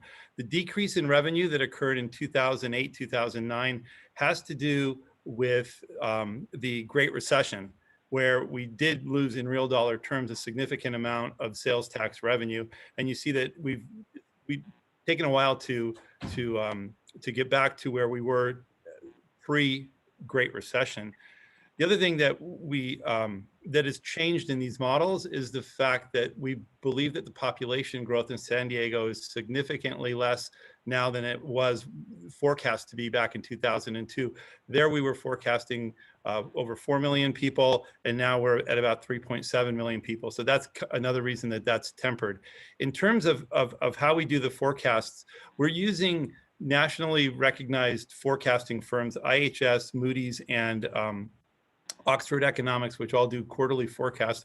So we use their forecasts as the drivers to what's happening here. It does include, it includes how much sales tax should be or retail sales there would be. The Wayfair decision is in there. I don't believe that the Wayfair decision is in there at the accelerated rate that we now see because of the online sales. That's, I think, to be determined. This is an aberration in the data series, as you can see. So I hope that answers your question.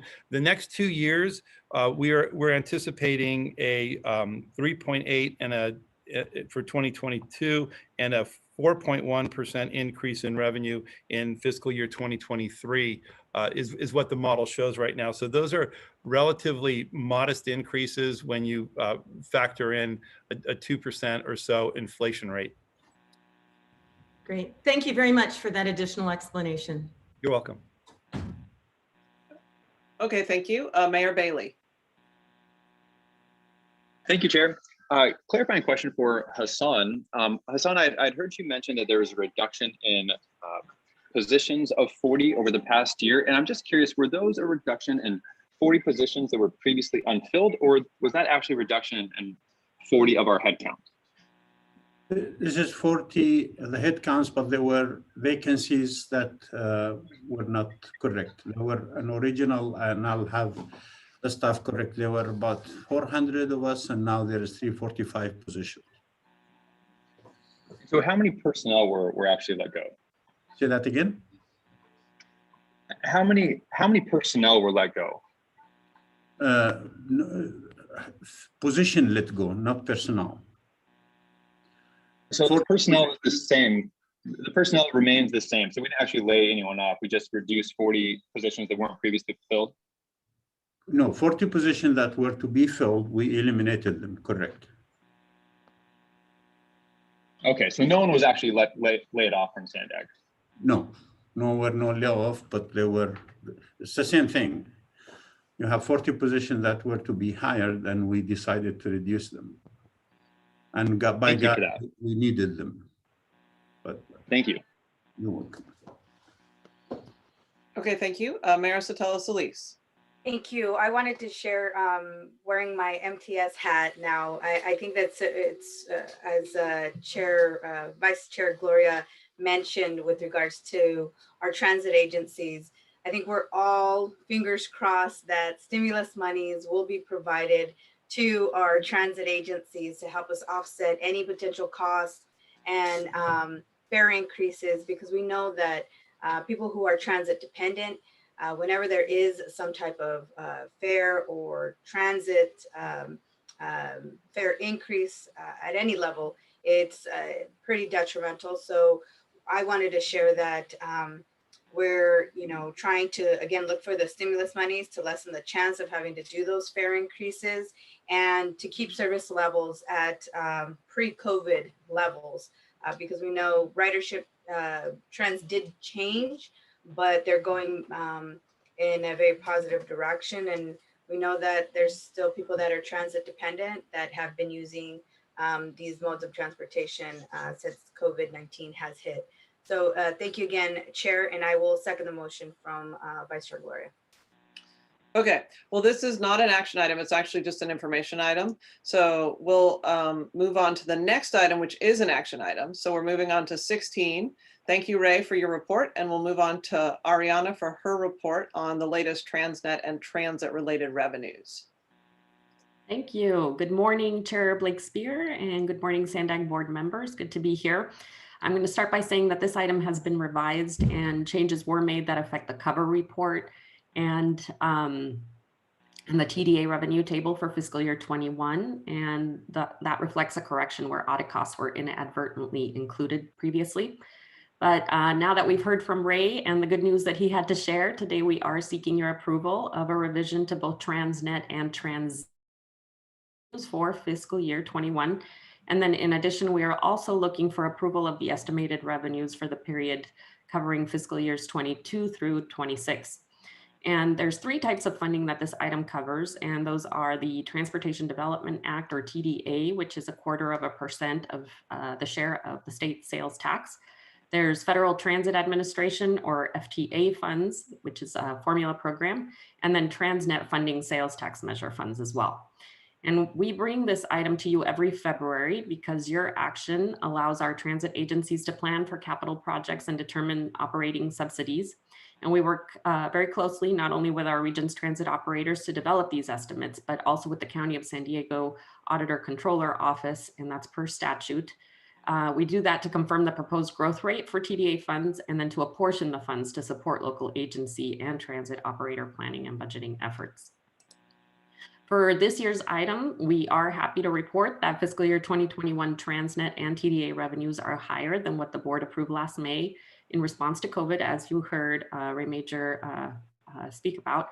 So there is a little light at the end of the tunnel, and based on actual revenues received in fiscal year 20 and for the first 2 quarters of fiscal year 21, an adjustment representing an increase of about 7% over the more conservative May 2020 board approved estimates is being recommended. You'll also note that for each funding type, TDA, FTA, and TransNet, we include how and how much funding flows to the various subprograms within each fund type. For example, in attachment 3 on page 137 of your electronic document, we include the proposed TransNet allocations for programs like administration, oversight, bicycle and pedestrian program, major corridors, transit, local streets and roads programs. With your approval, the transit operators would receive an additional 11.8 in TransNet and TDA, and member jurisdictions an extra 7.2 million in TransNet fiscal year 21 funding.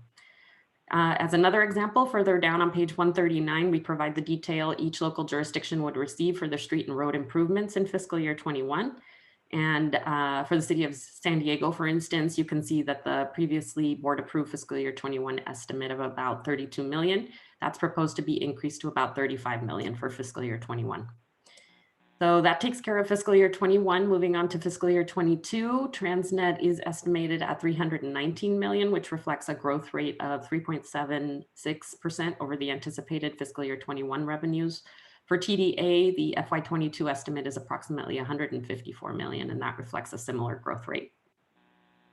Some related items subsequent to this estimate that you will see in the upcoming months include the transit agency capital budgets. You'll see SANDAG's draft and final proposed budgets and the local agency capital improvement program updates as reflected in your Regional Transportation Improvement Program, or your RTIP. And then regarding the forecast methodology, that's summarized in attachment 2 to your report. the TransNet Independent Taxpayer Oversight Committee reviewed the estimates and the methodology at their meeting this month. And then in addition, a peer review process, or PRP, was conducted, which consisted of subject matter experts and an external forecasting panel, which concurred with the SANDAG proposed forecast methodology. And with that, the recommendation for you today is that the Board of Directors is asked to approve the fiscal year 2021 apportionment revision and fiscal year 22 to 26 estimates and apportionments for Transportation Development Act, Federal Transit Administration, and TransNet funds. And with that, I will be happy to try to answer any questions you might have. Okay, thank you very much. Do we have any public comments on this item? No, Chair, there are no public comments. Okay, thank you. Mayor Gloria. Chair, forgive me on that previous item. My binder's missing tab 15 somehow, so I ended up on 16 ahead of everybody. Move approval of, as my previous motion, encourage my colleagues' support. Okay, thank you. Okay, so we have a motion from Mayor Gloria and a second from Mayor Sotelo Solis. Thank you. For the City of Carlsbad, Mayor Hall. Yes. Thank you. For the City of Chula Vista, Mayor Salas. Aye. Thank you. For the City of Coronado, Mayor Bailey. Bailey, yes. Thank you. For the County of San Diego, Supervisor Lawson Reamer. Yes. Thank you. For the City of Del Mar, Mayor Gasterland. Yes. Thank you. For the City of El Cajon, Mayor Wells. Yes. Thank you. For the City of Encinitas, Chair Blakespear. Blakespear, yes. Thank you. For the City of Escondido, Mayor McNamara. McNamara, yes. Thank you. For the City of Imperial Beach, Mayor Dedina. Imperial Beach, yes. Thank you. For the City of La Mesa, Councilmember Shu. Let me say yes. Thank you. For the City of Lemon Grove, Mayor Vasquez. Mayor Vasquez, yes. Thank you. For the City of National City, Mayor Sotelo Solis. Sotelo Solis, aye. Thank you. For the City of Oceanside, Councilmember Rodriguez. Rodriguez, yes. Thank you. For the City of Poway, Mayor Voss. Yes. Thank you. For the City of San Diego, Mayor Gloria. Yes. Thank you. For the City of San Marcos, Mayor Jones. Jones, yes. Thank you. For the City of Santee, Mayor Minto. Minto, yes. Thank you. For the City of Solana Beach, Mayor Huebner. Huebner, yes. Thank you. And for the City of Vista, Mayor Ritter. Ritter, yes. Thank you. And that does pass unanimously. Okay, thank you. Now we are on to our last item, which is the quarterly budget update. And we have Andre presenting this. Yes, good morning, board members, and thank you, Chair Blakespear. So as Hassan mentioned earlier, when the fiscal year 2021 program budget was approved at the June board meeting, staff committed to return to the board on a quarterly basis to review the revenues and expenditures and propose budget amendments if necessary. We returned to the board at its November meeting with the first quarterly update, and at the time, we did not feel that we had adequate nor sufficient data to make any recommendations for any amendments. However, today, based on the most recent second quarter positive data, we'll be proposing some amendments to the budget. As a reminder, on the revenue side, the final 2021 program budget included $1.18 billion in local, state, and federal funding.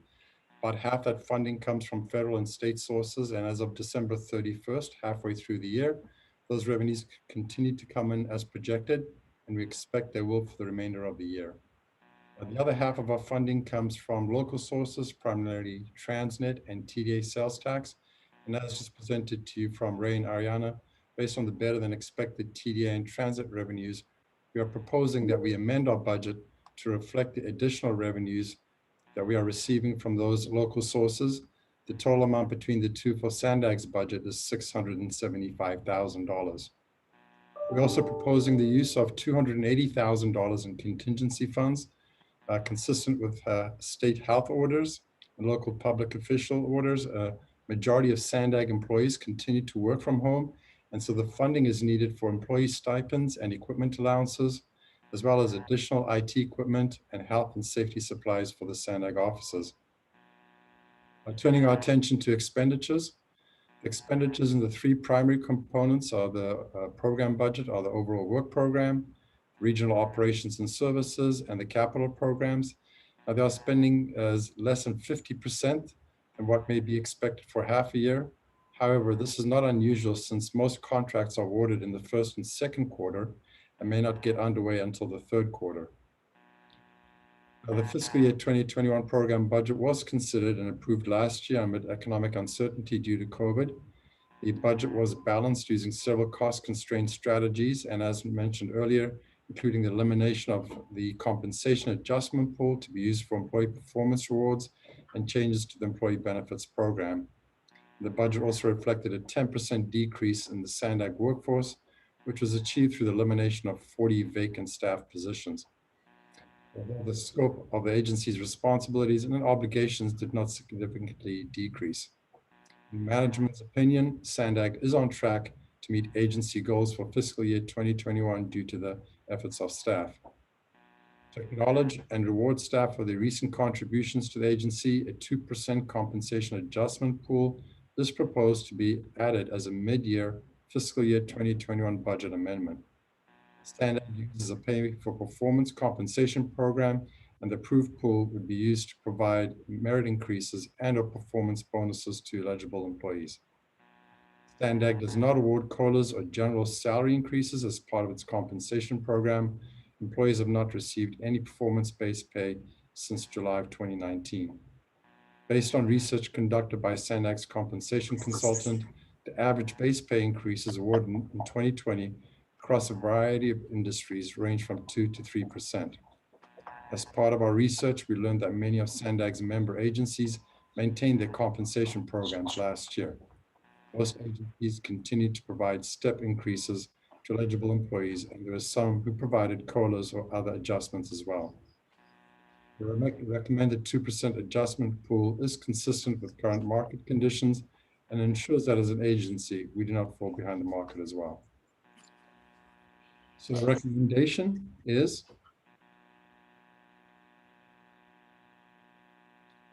the Board of Directors is asked to approve an amendment to the fiscal year 2021 program budget for a 2% compensation adjustment pool funded by Increased Transportation Development Act and TransNet sales tax revenue. And two, the use of up to $280,000 from the contingency reserve fund for remote work expenses, equipment expenses, and health safety office supplies due to COVID-19. That concludes my presentation, Chair Blakespeare. I'll turn it back to you for any questions that you or the board may have. Thank you. Okay, thank you. Do we have public speakers on this? No, Chair, there are no public speakers. Okay, I'll call on Councilmember Rodriguez.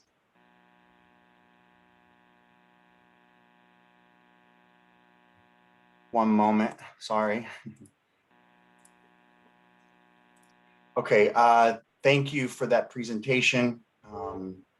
From what I can tell, the last time bonuses were paid was the end of toward the end of 2019. Is that correct? Yes, that was the last time that we had a merit pool in the budget. Got it. And then most recently, you guys have made some modifications to your employee handbook. Could you elaborate on those changes with respect to this item?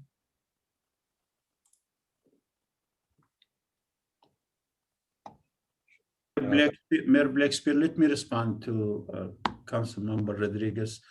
So yes, we did. Last year, there were an audit performed by our independent auditor, Mary Kay, and her team. And as a result of that audit, the board of SANDAG adopted, the audit committee and the board adopted an action plan to respond to the audit findings for more controls, more policies. Part of that, and just so the board members know, we jointly worked with our independent auditor's office, Mary Kay, and her team, and she's here, she can talk to that, together in putting together the action plan. And we moved forward in implementing some of that action plan. For example, on the compensation, we implemented January of this year.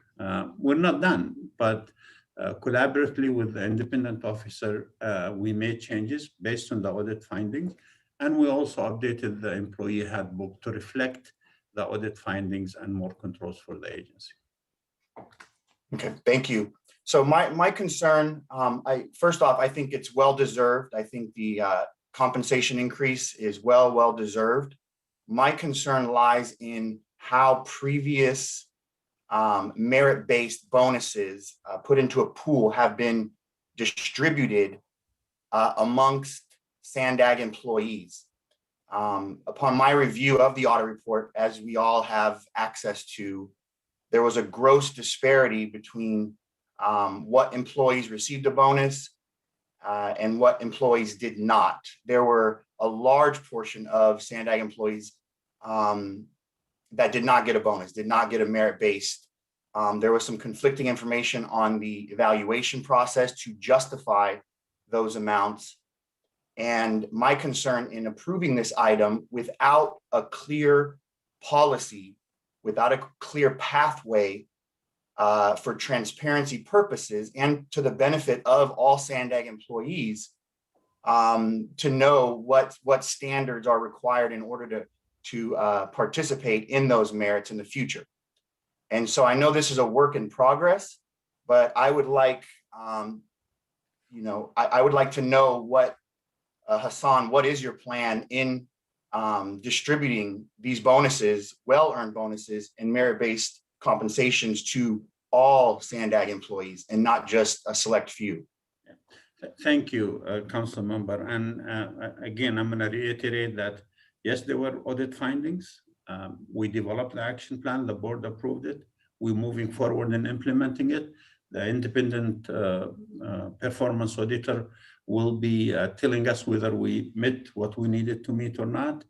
But I also want to make sure that this board knows that we have a very set way of doing performance evaluation and performance audit, and we're going to move forward with them, and to all SANDAG employees. So that's my commitment. But I also want you to know that in every time there is an agency of this size, and there is obviously I welcome audits, because audits lead to better control, better policies. But I'm going to implement everything in the action plan that this board adopted, and we're moving forward with it. And the independent performance auditor later is going to say whether we did it or not. But we're working collaboratively with that office. So I can assure you that things will be done based on the policies and the employee handbook that was just distributed. Okay, so I appreciate that. I have a request that I would like to make of you, Hassan, and hopefully my colleagues can agree. Since we're in the interim of these fixed policies, it's a work in progress. We're about to approve merit-based funding paid by taxpayers. And I think it's appropriate that at some future date in a closed session format that we are provided the breakdown of how those merit-based funds were distributed amongst SANDAG employees. Yeah, I don't think probably you need a closed session for that. This will become public information, all salary compensation, council members. So yes, we don't need a closed session. This is something we will publish gladly of how the money, the public fund is distributed. All right, thank you. Thank you. Mayor Gloria. I'd move approval of the item. Okay, Alice. Okay, thank you. I'm going to call on the other board members with their hands up. Mayor Bailey. Thank you, Chair. I'd be comfortable moving forward with the second staff recommendation, but not the first to increase compensation. And the reason for that is that despite the revised forecast from mid 2020 being a bit rosier than we were anticipating, which is of course good news, the fact remains that TransNet projections are about $5.5 billion short of where they were originally projected back in 2002. And what this means is that many of the projects promised to voters are not actually going to come to fruition because of that $5.5 billion shortfall. Second, as Ray's presentation pointed out, many white collar professions did not suffer during the lockdowns the same way that blue collar professions, service workers that are predominantly lower income individuals and disproportionately minority communities have suffered. And so given the economic hardship that so many in San Diego are facing right now, which disproportionately affects the lower income individuals in our community, I just don't feel it's appropriate at this time. The optics just don't look good to me, and I don't think the timing is right to provide additional compensation to white collar jobs that weren't previously affected. So I'd be voting against this motion unless it were to be bifurcated.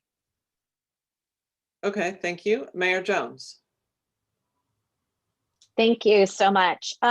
So during the discussion between Councilmember Rodriguez, which I actually had some of the same questions, I didn't feel that there was a true, there was a comment by our director that the auditor will determine apparently if we've met the goals after the fact.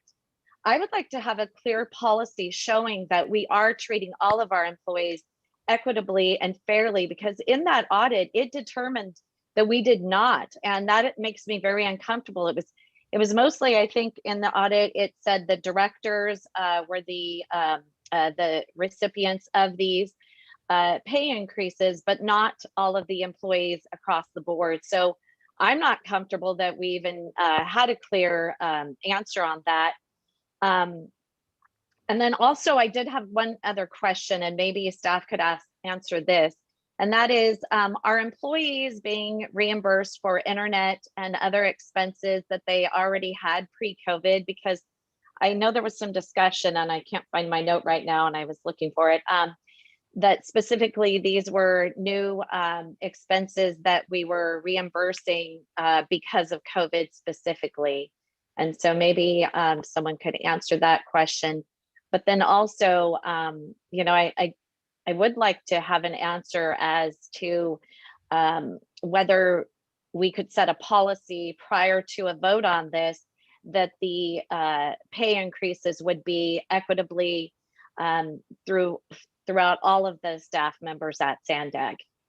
Let me respond to Mayor Jones. A couple of things. One is I reject the idea that they were a targeted, inequitable way of doing. We did reclassify people in the executive team. You hired me to run the agency, and I will do it as long as you want me to do it. I will not apologize for any decision I made when it came to personnel. Were there any controls that needed? Absolutely. That's what the independent performance auditor came up with, and that's what the action plan that you approved said. So I offer no apologies for any of the staff classification. I will continue to implement the policies that this board adopt within the budget that the board adopt. But I also reject the idea that administrative functions, after you approve the budget and approve the policies, and that I have to explain to you. You hired me to run the agency, I'm gonna run it the way I see fit. And I will apologize for no decision I made regarding staff classification. And with that, I'm gonna ask Andre or Ray to answer the second question you asked, Mayor Jones. Well, one quick thing on that. I'm not asking you to apologize, Hassan. What I'm saying is the auditor determined that it was not equitable, that it was only mostly the key management positions, not throughout the rest of the staff. And I think that personally breeds discontent in our staff. And that is very important to me, that all of our staff feels like they're being treated fairly and equitably. If there is anyone that worry about that issue, Mayor Jones, will be me. I will treat them equitably and fairly. The performance auditors here, she can speak. We had disagreement, but we ended up with an action plan that takes care of all the controls needed in that regard, like I responded to Councilmember Rodriguez. And I will continue to tell you that I am always open to improvement. This is work in progress, like the council member said. And this is an open book, there is nothing we don't hiding. But as to the idea that we promoted a portion of the staff and didn't do the others, I will absolutely make the decision again if I have to do it again, because that's the right thing to do for the agency. Mayor Jones, I'd be glad to answer your first questions on the stipends. So during the Thank you, Andre. During the fiscal year 2021 budget, the board did approve a certain amount of monies based on COVID-related stipends for the employees. I think at the time we had forecast that maybe we'd be back to the office by now. Since we're not back to the office by now, that's why we're asking for the additional $280,000 so that we can continue having employees work from home over this period. And I think maybe I'd also like to offer just a kind of continuation of your question. Obviously, we're working with the auditor, and I think one of the things that we plan to do, this is a plan of action that we're working with the auditor, is give her the payroll files before we would do the 2% merit, then give her the list of employees that are getting the 2% merit, and then a payroll file after that to show that those employees were paid. So we're working based on the new audit plan to reconcile any kind of merits and bonuses that are given to employees. That's part of the action plan that was approved by the board back in November. Thank you for your clarification on that, Andre. Okay, thank you. Mayor Gasterland. Thank you. It is, let me make sure I'm unmuted. Okay, it's important that the SANDAG employees do not suffer economic penalties due to COVID, whether it's extra expenses at home or cuts in pay in the long run. However, well, I'll ask Andre, what, could you repeat, if you said it, what is the exact amount for request number 1? But before that, I support splitting the vote.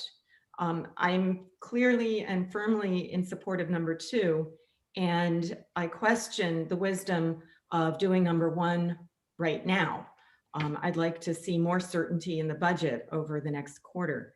So I would be willing to offer a substitute motion, removing number 1 from the motion and only voting on number 2 for now.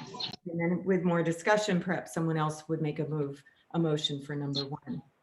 Bailey, second. Okay, thank you.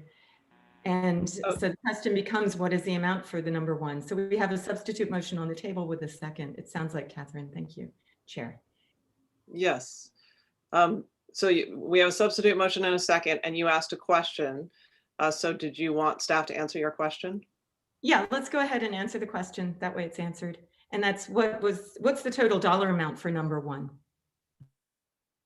The total dollar amount as far as the amendment to the compensation is $871,000. Okay, thank you. So now I'll call on Mayor Sotelo Solis. Thank you.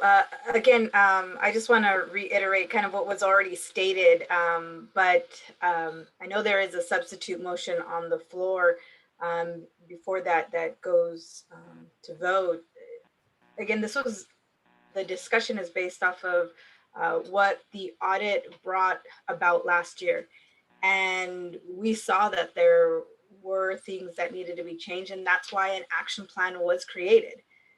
That's what Hassan is mentioning and what the staff has been working off of. So the revised policy, defines the limit on compensation awards, defines criteria for performance awards, and attaining those certain performance area ratings, the requirement to perform at those levels, it really recommends for us to know that there are those accountability measures in place, and that it's not just willy-nilly, it's not just based off of personalities, but it's really what we as a board agreed to last year, or maybe it was this year, whenever we voted on it for the action plan.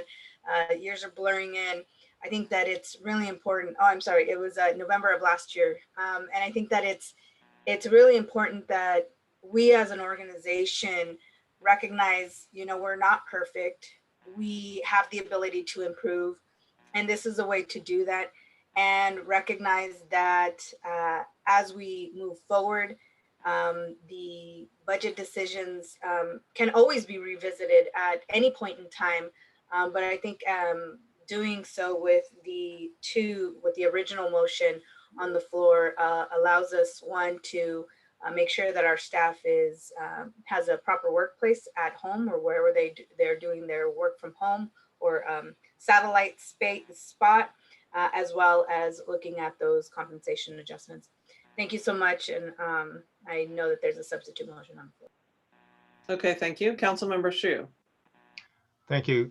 I will not be voting for the substitute motion. I approve both of these items to be going forward, and let me explain why. First, with regards to changes in the merit system or the pay system, that was covered last year. The board voted on that and made certain changes in the handbook. Unless we get other information to show that those changes were not adequate, I don't believe we should be meddling with the administration and the management of staff.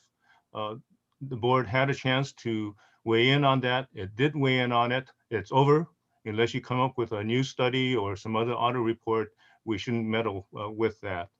With regards to TransNet funding and projects not being funded, let's face it, the last measure had inflated projects that were never going to be able to be funded. And that was a political issue. We should not be penalizing employees' pay and merit increases because politically, the estimates on projects that could be done with TransNet was inflated. The employees should be getting essentially a merit increase, like many other public employees throughout our region. Thank you. Okay, thank you. Mayor Salas. Thank you very much. And I just wanted to say thank you, Mr. Chu, for your very insightful comments.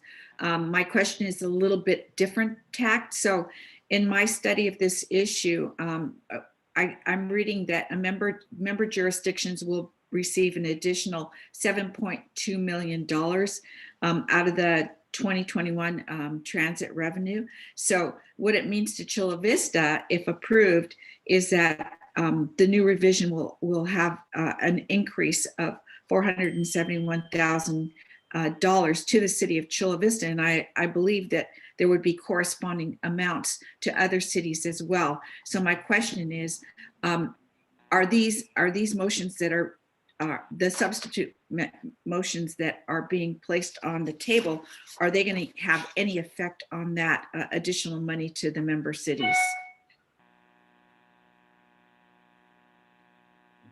I could answer that, Mayor Blakespear. This is a separate item, the item that you voted on previously. Oh, I'm sorry. Yeah, this item, you already approved the amounts coming to the cities. Okay, so sorry about that. But I will not be substituting the substitute motions. Okay, thank you. Councilmember Rodriguez. Thank you. I want to respectfully disagree with Councilmember Shu. This audit analyzed several years of, in my opinion, mismanagement and just lack of internal controls. And this is a work in progress, as Mr. Hassan disclosed. It has not been formally implemented. It is an action step. So there is nothing before us that is concrete that shows internal controls that will be taken. There are efforts being made in conjunction with the auditor to work toward those steps. So number one, I will not be supporting item 1 because it's premature. We don't have the internal controls and the full play out of working with the auditor and SANDAG staff so that a more fixed process can be established for the future, because this is going to come up again in the future. And then number 2, I just want to re-echo what Mayor Bailey said, and that's there's a lot of and the Mayor of Del Mar, there's a lot of uncertainty still, and I think it's wiser for us to delay this as we see more revenues, more planning. There's a lot of big decisions coming up, and moving forward on this, I think is just unwise and premature. Thank you. Okay, I see 2 more hands have gone up, and so let's try to wrap this up soon and vote on the substitute motion. And I just would like the motion maker to clarify. I'm going to call on you, Mayor Gasterlin, but my understanding of your motion is to disprove number 1 and approve number 2. So could you just clarify your motion and your comments? My motion is to approve number 2, and it is silent on number 1. Okay, so and did you want to make other comments, or was that your comment too? Well, so the comment was going to be that the intent on the substitute motion is to ensure that number 2 gets passed, and that it gets passed with as many yes votes as possible on that subject, because these are 2 very separate considerations. I continue to have the position that number 1 can come back at a future point in time when we have more certainty, and thus if the motion needs to be clearly saying something on number 1, then the motion would then be a no on number 1 and to disapprove number 1 and approve number 2. I meant it as silent if silent is allowed on number 1, and if it's not allowed per procedure, then it's to disapprove number 1 and approve number 2. Okay, could the attorney, Mr. Kirk, weigh in here, please? Yes, thank you, Mayor. In order to clarify the essence, as I understand it, of the motion maker is to consider these items separately. So if we're voting on only one of the 2 recommendations before you, in order to clarify that and to avoid any misinterpretation of the vote result, would the motion maker be amenable to a bifurcation of the vote, to vote separately on item 1 and item 2? Yes. That would, I think, present the clearest result. Okay, Mayor Minto, and then we'll vote on the substitute motion. Thank you. I think I'm in favor of this bifurcated, if that's the word you use, John, motion, because I think there can be more discussion on item number 1, because it is a very comprehensive idea to be bringing forward. I absolutely support number 2, though, because I personally have spent a lot of money upgrading all my equipment and everything because of COVID. And, and I do things that I don't necessarily think that my staff at the city of Santee should do, because I want some really super good equipment, or the best I can do. So I can understand totally how this amount of money can add up very quickly.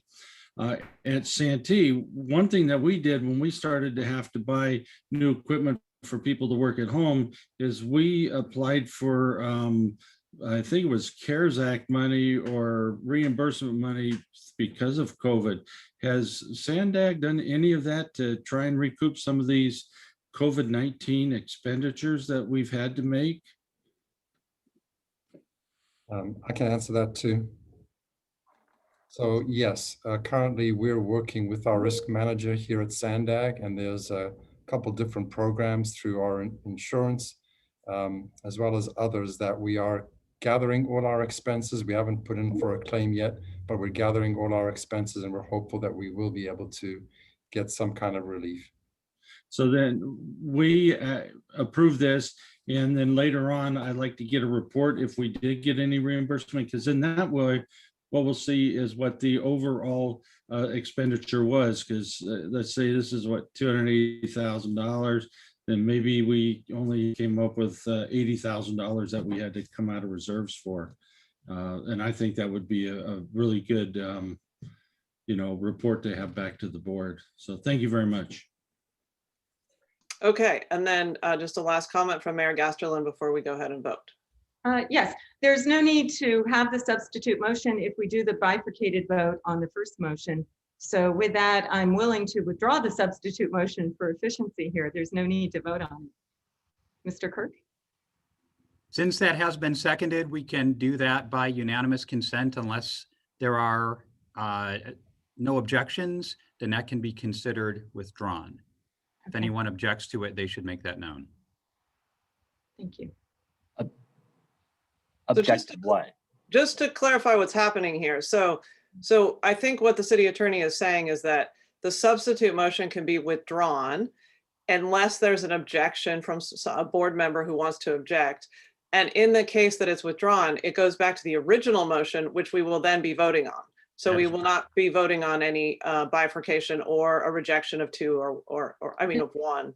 So No, the substitute motion will be withdrawn if there is a bifurcated vote on the first motion.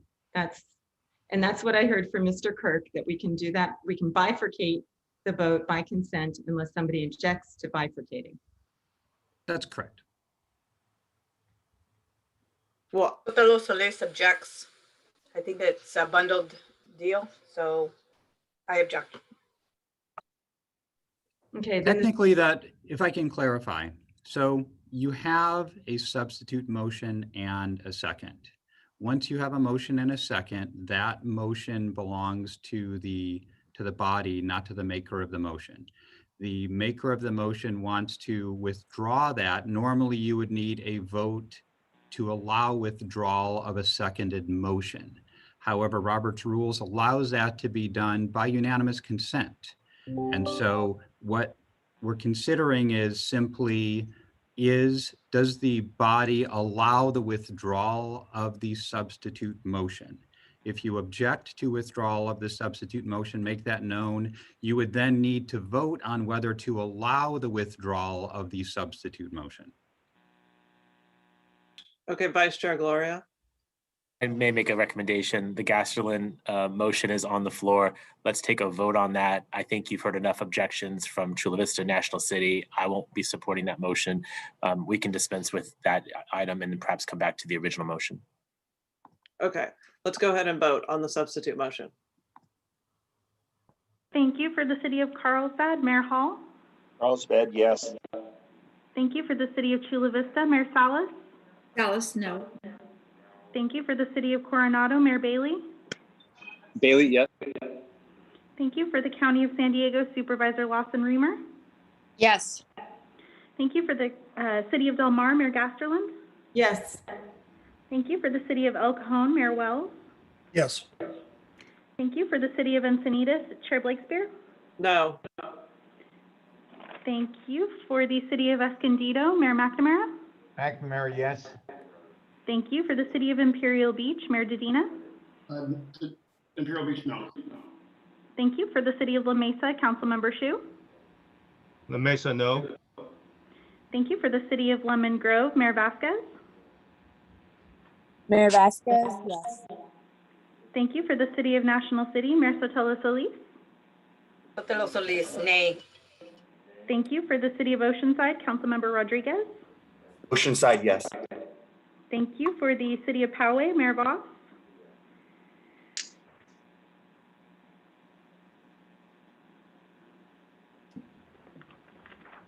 I'll come back to Poway. For the city of San Diego, Vice Chair Gloria. No. Thank you. For the city of San Diego, for the city of San Marcos, Mayor Jones. Jones, yes. Thank you. For the city of Santee, Mayor Minto. Minto, yes. Thank you. For the city of Solana Beach, Mayor Huebner. This I'm is sorry, Councilmember Zito. I'll be voting for Solana Beach. And Thank you. The vote would be no. Thank you, Councilmember. For the city of Vista, Mayor Ritter. Ritter, yes. Thank you very much. And for the city of Poway, Mayor Voss or Councilmember Mullen? The city of Poway is absent. Sorry to intervene. This is Tara Lawson Reamer for the County of San Diego. I need to revise my vote. Okay. John, can you weigh in on the procedure there? I apologize. That's allowable before the vote is finalized. Thank you very much. Supervisor Lawson Reamer, could you state your vote for the record? No. Thank you very much.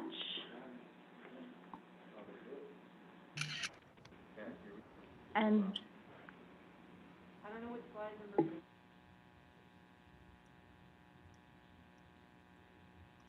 Thank you, and that motion does pass with 10 yeses.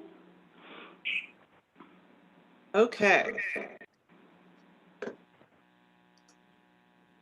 So that motion passes, and the motion did not involve any secondary motions on the second part, right? So that means this item's over. Councilmember Shu?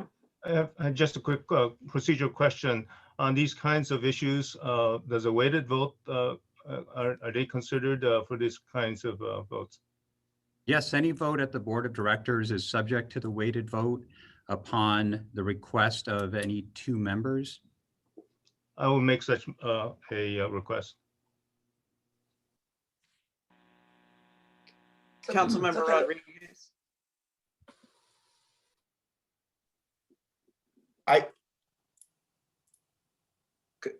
There we go. I think that would be a complete embarrassment if you, Councilmember Shu, move forward on a weighted vote for a pay raise. The optics of that would be absolutely horrible. So I would highly recommend against that.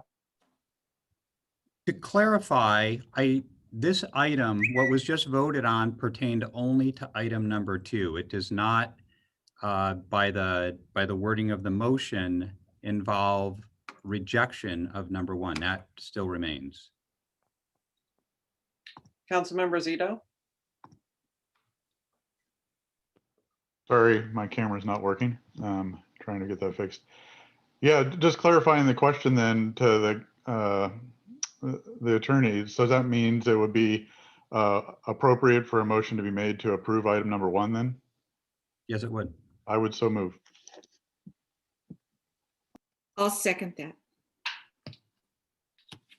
Okay, great. Let's go. Yes, would you like to make a comment, Councilmember Campbell? Yes, I call for a weighted vote.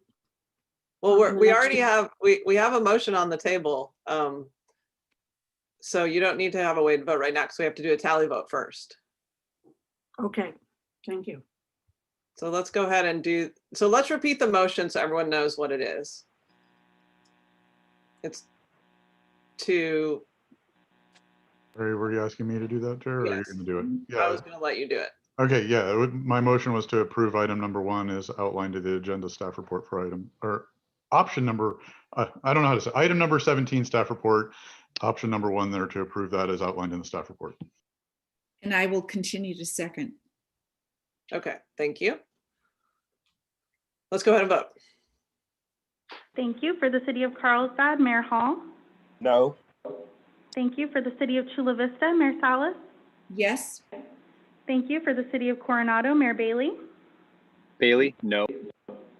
Thank you. For the County of San Diego, Supervisor Lawson Reamer. Yes. Thank you. For the City of Del Mar, Mayor Gasterland. Del Mar, no.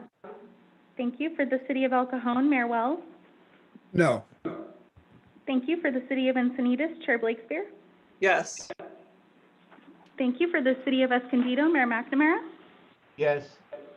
Thank you. For the City of Imperial Beach, Mayor Dedina. Imperial Beach, yes. I'm sorry, could you state that again? Imperial Beach, yes. Thank you. For the City of La Mesa, Councilmember Shu. La Mesa, yes. Thank you. For the City of Lemon Grove, Mayor Vasquez.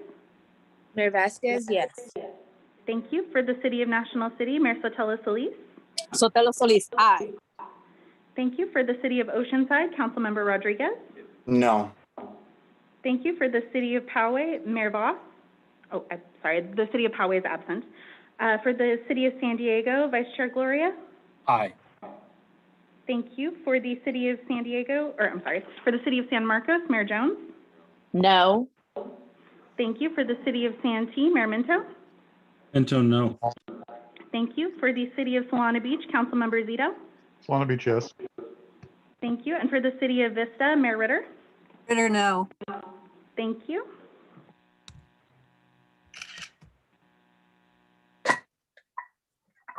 Okay. And that motion does pass. Okay, so we're finished with that item. And now we are at the end of our agenda. So our next meeting is March 12th at 9 a.m. and we are adjourned.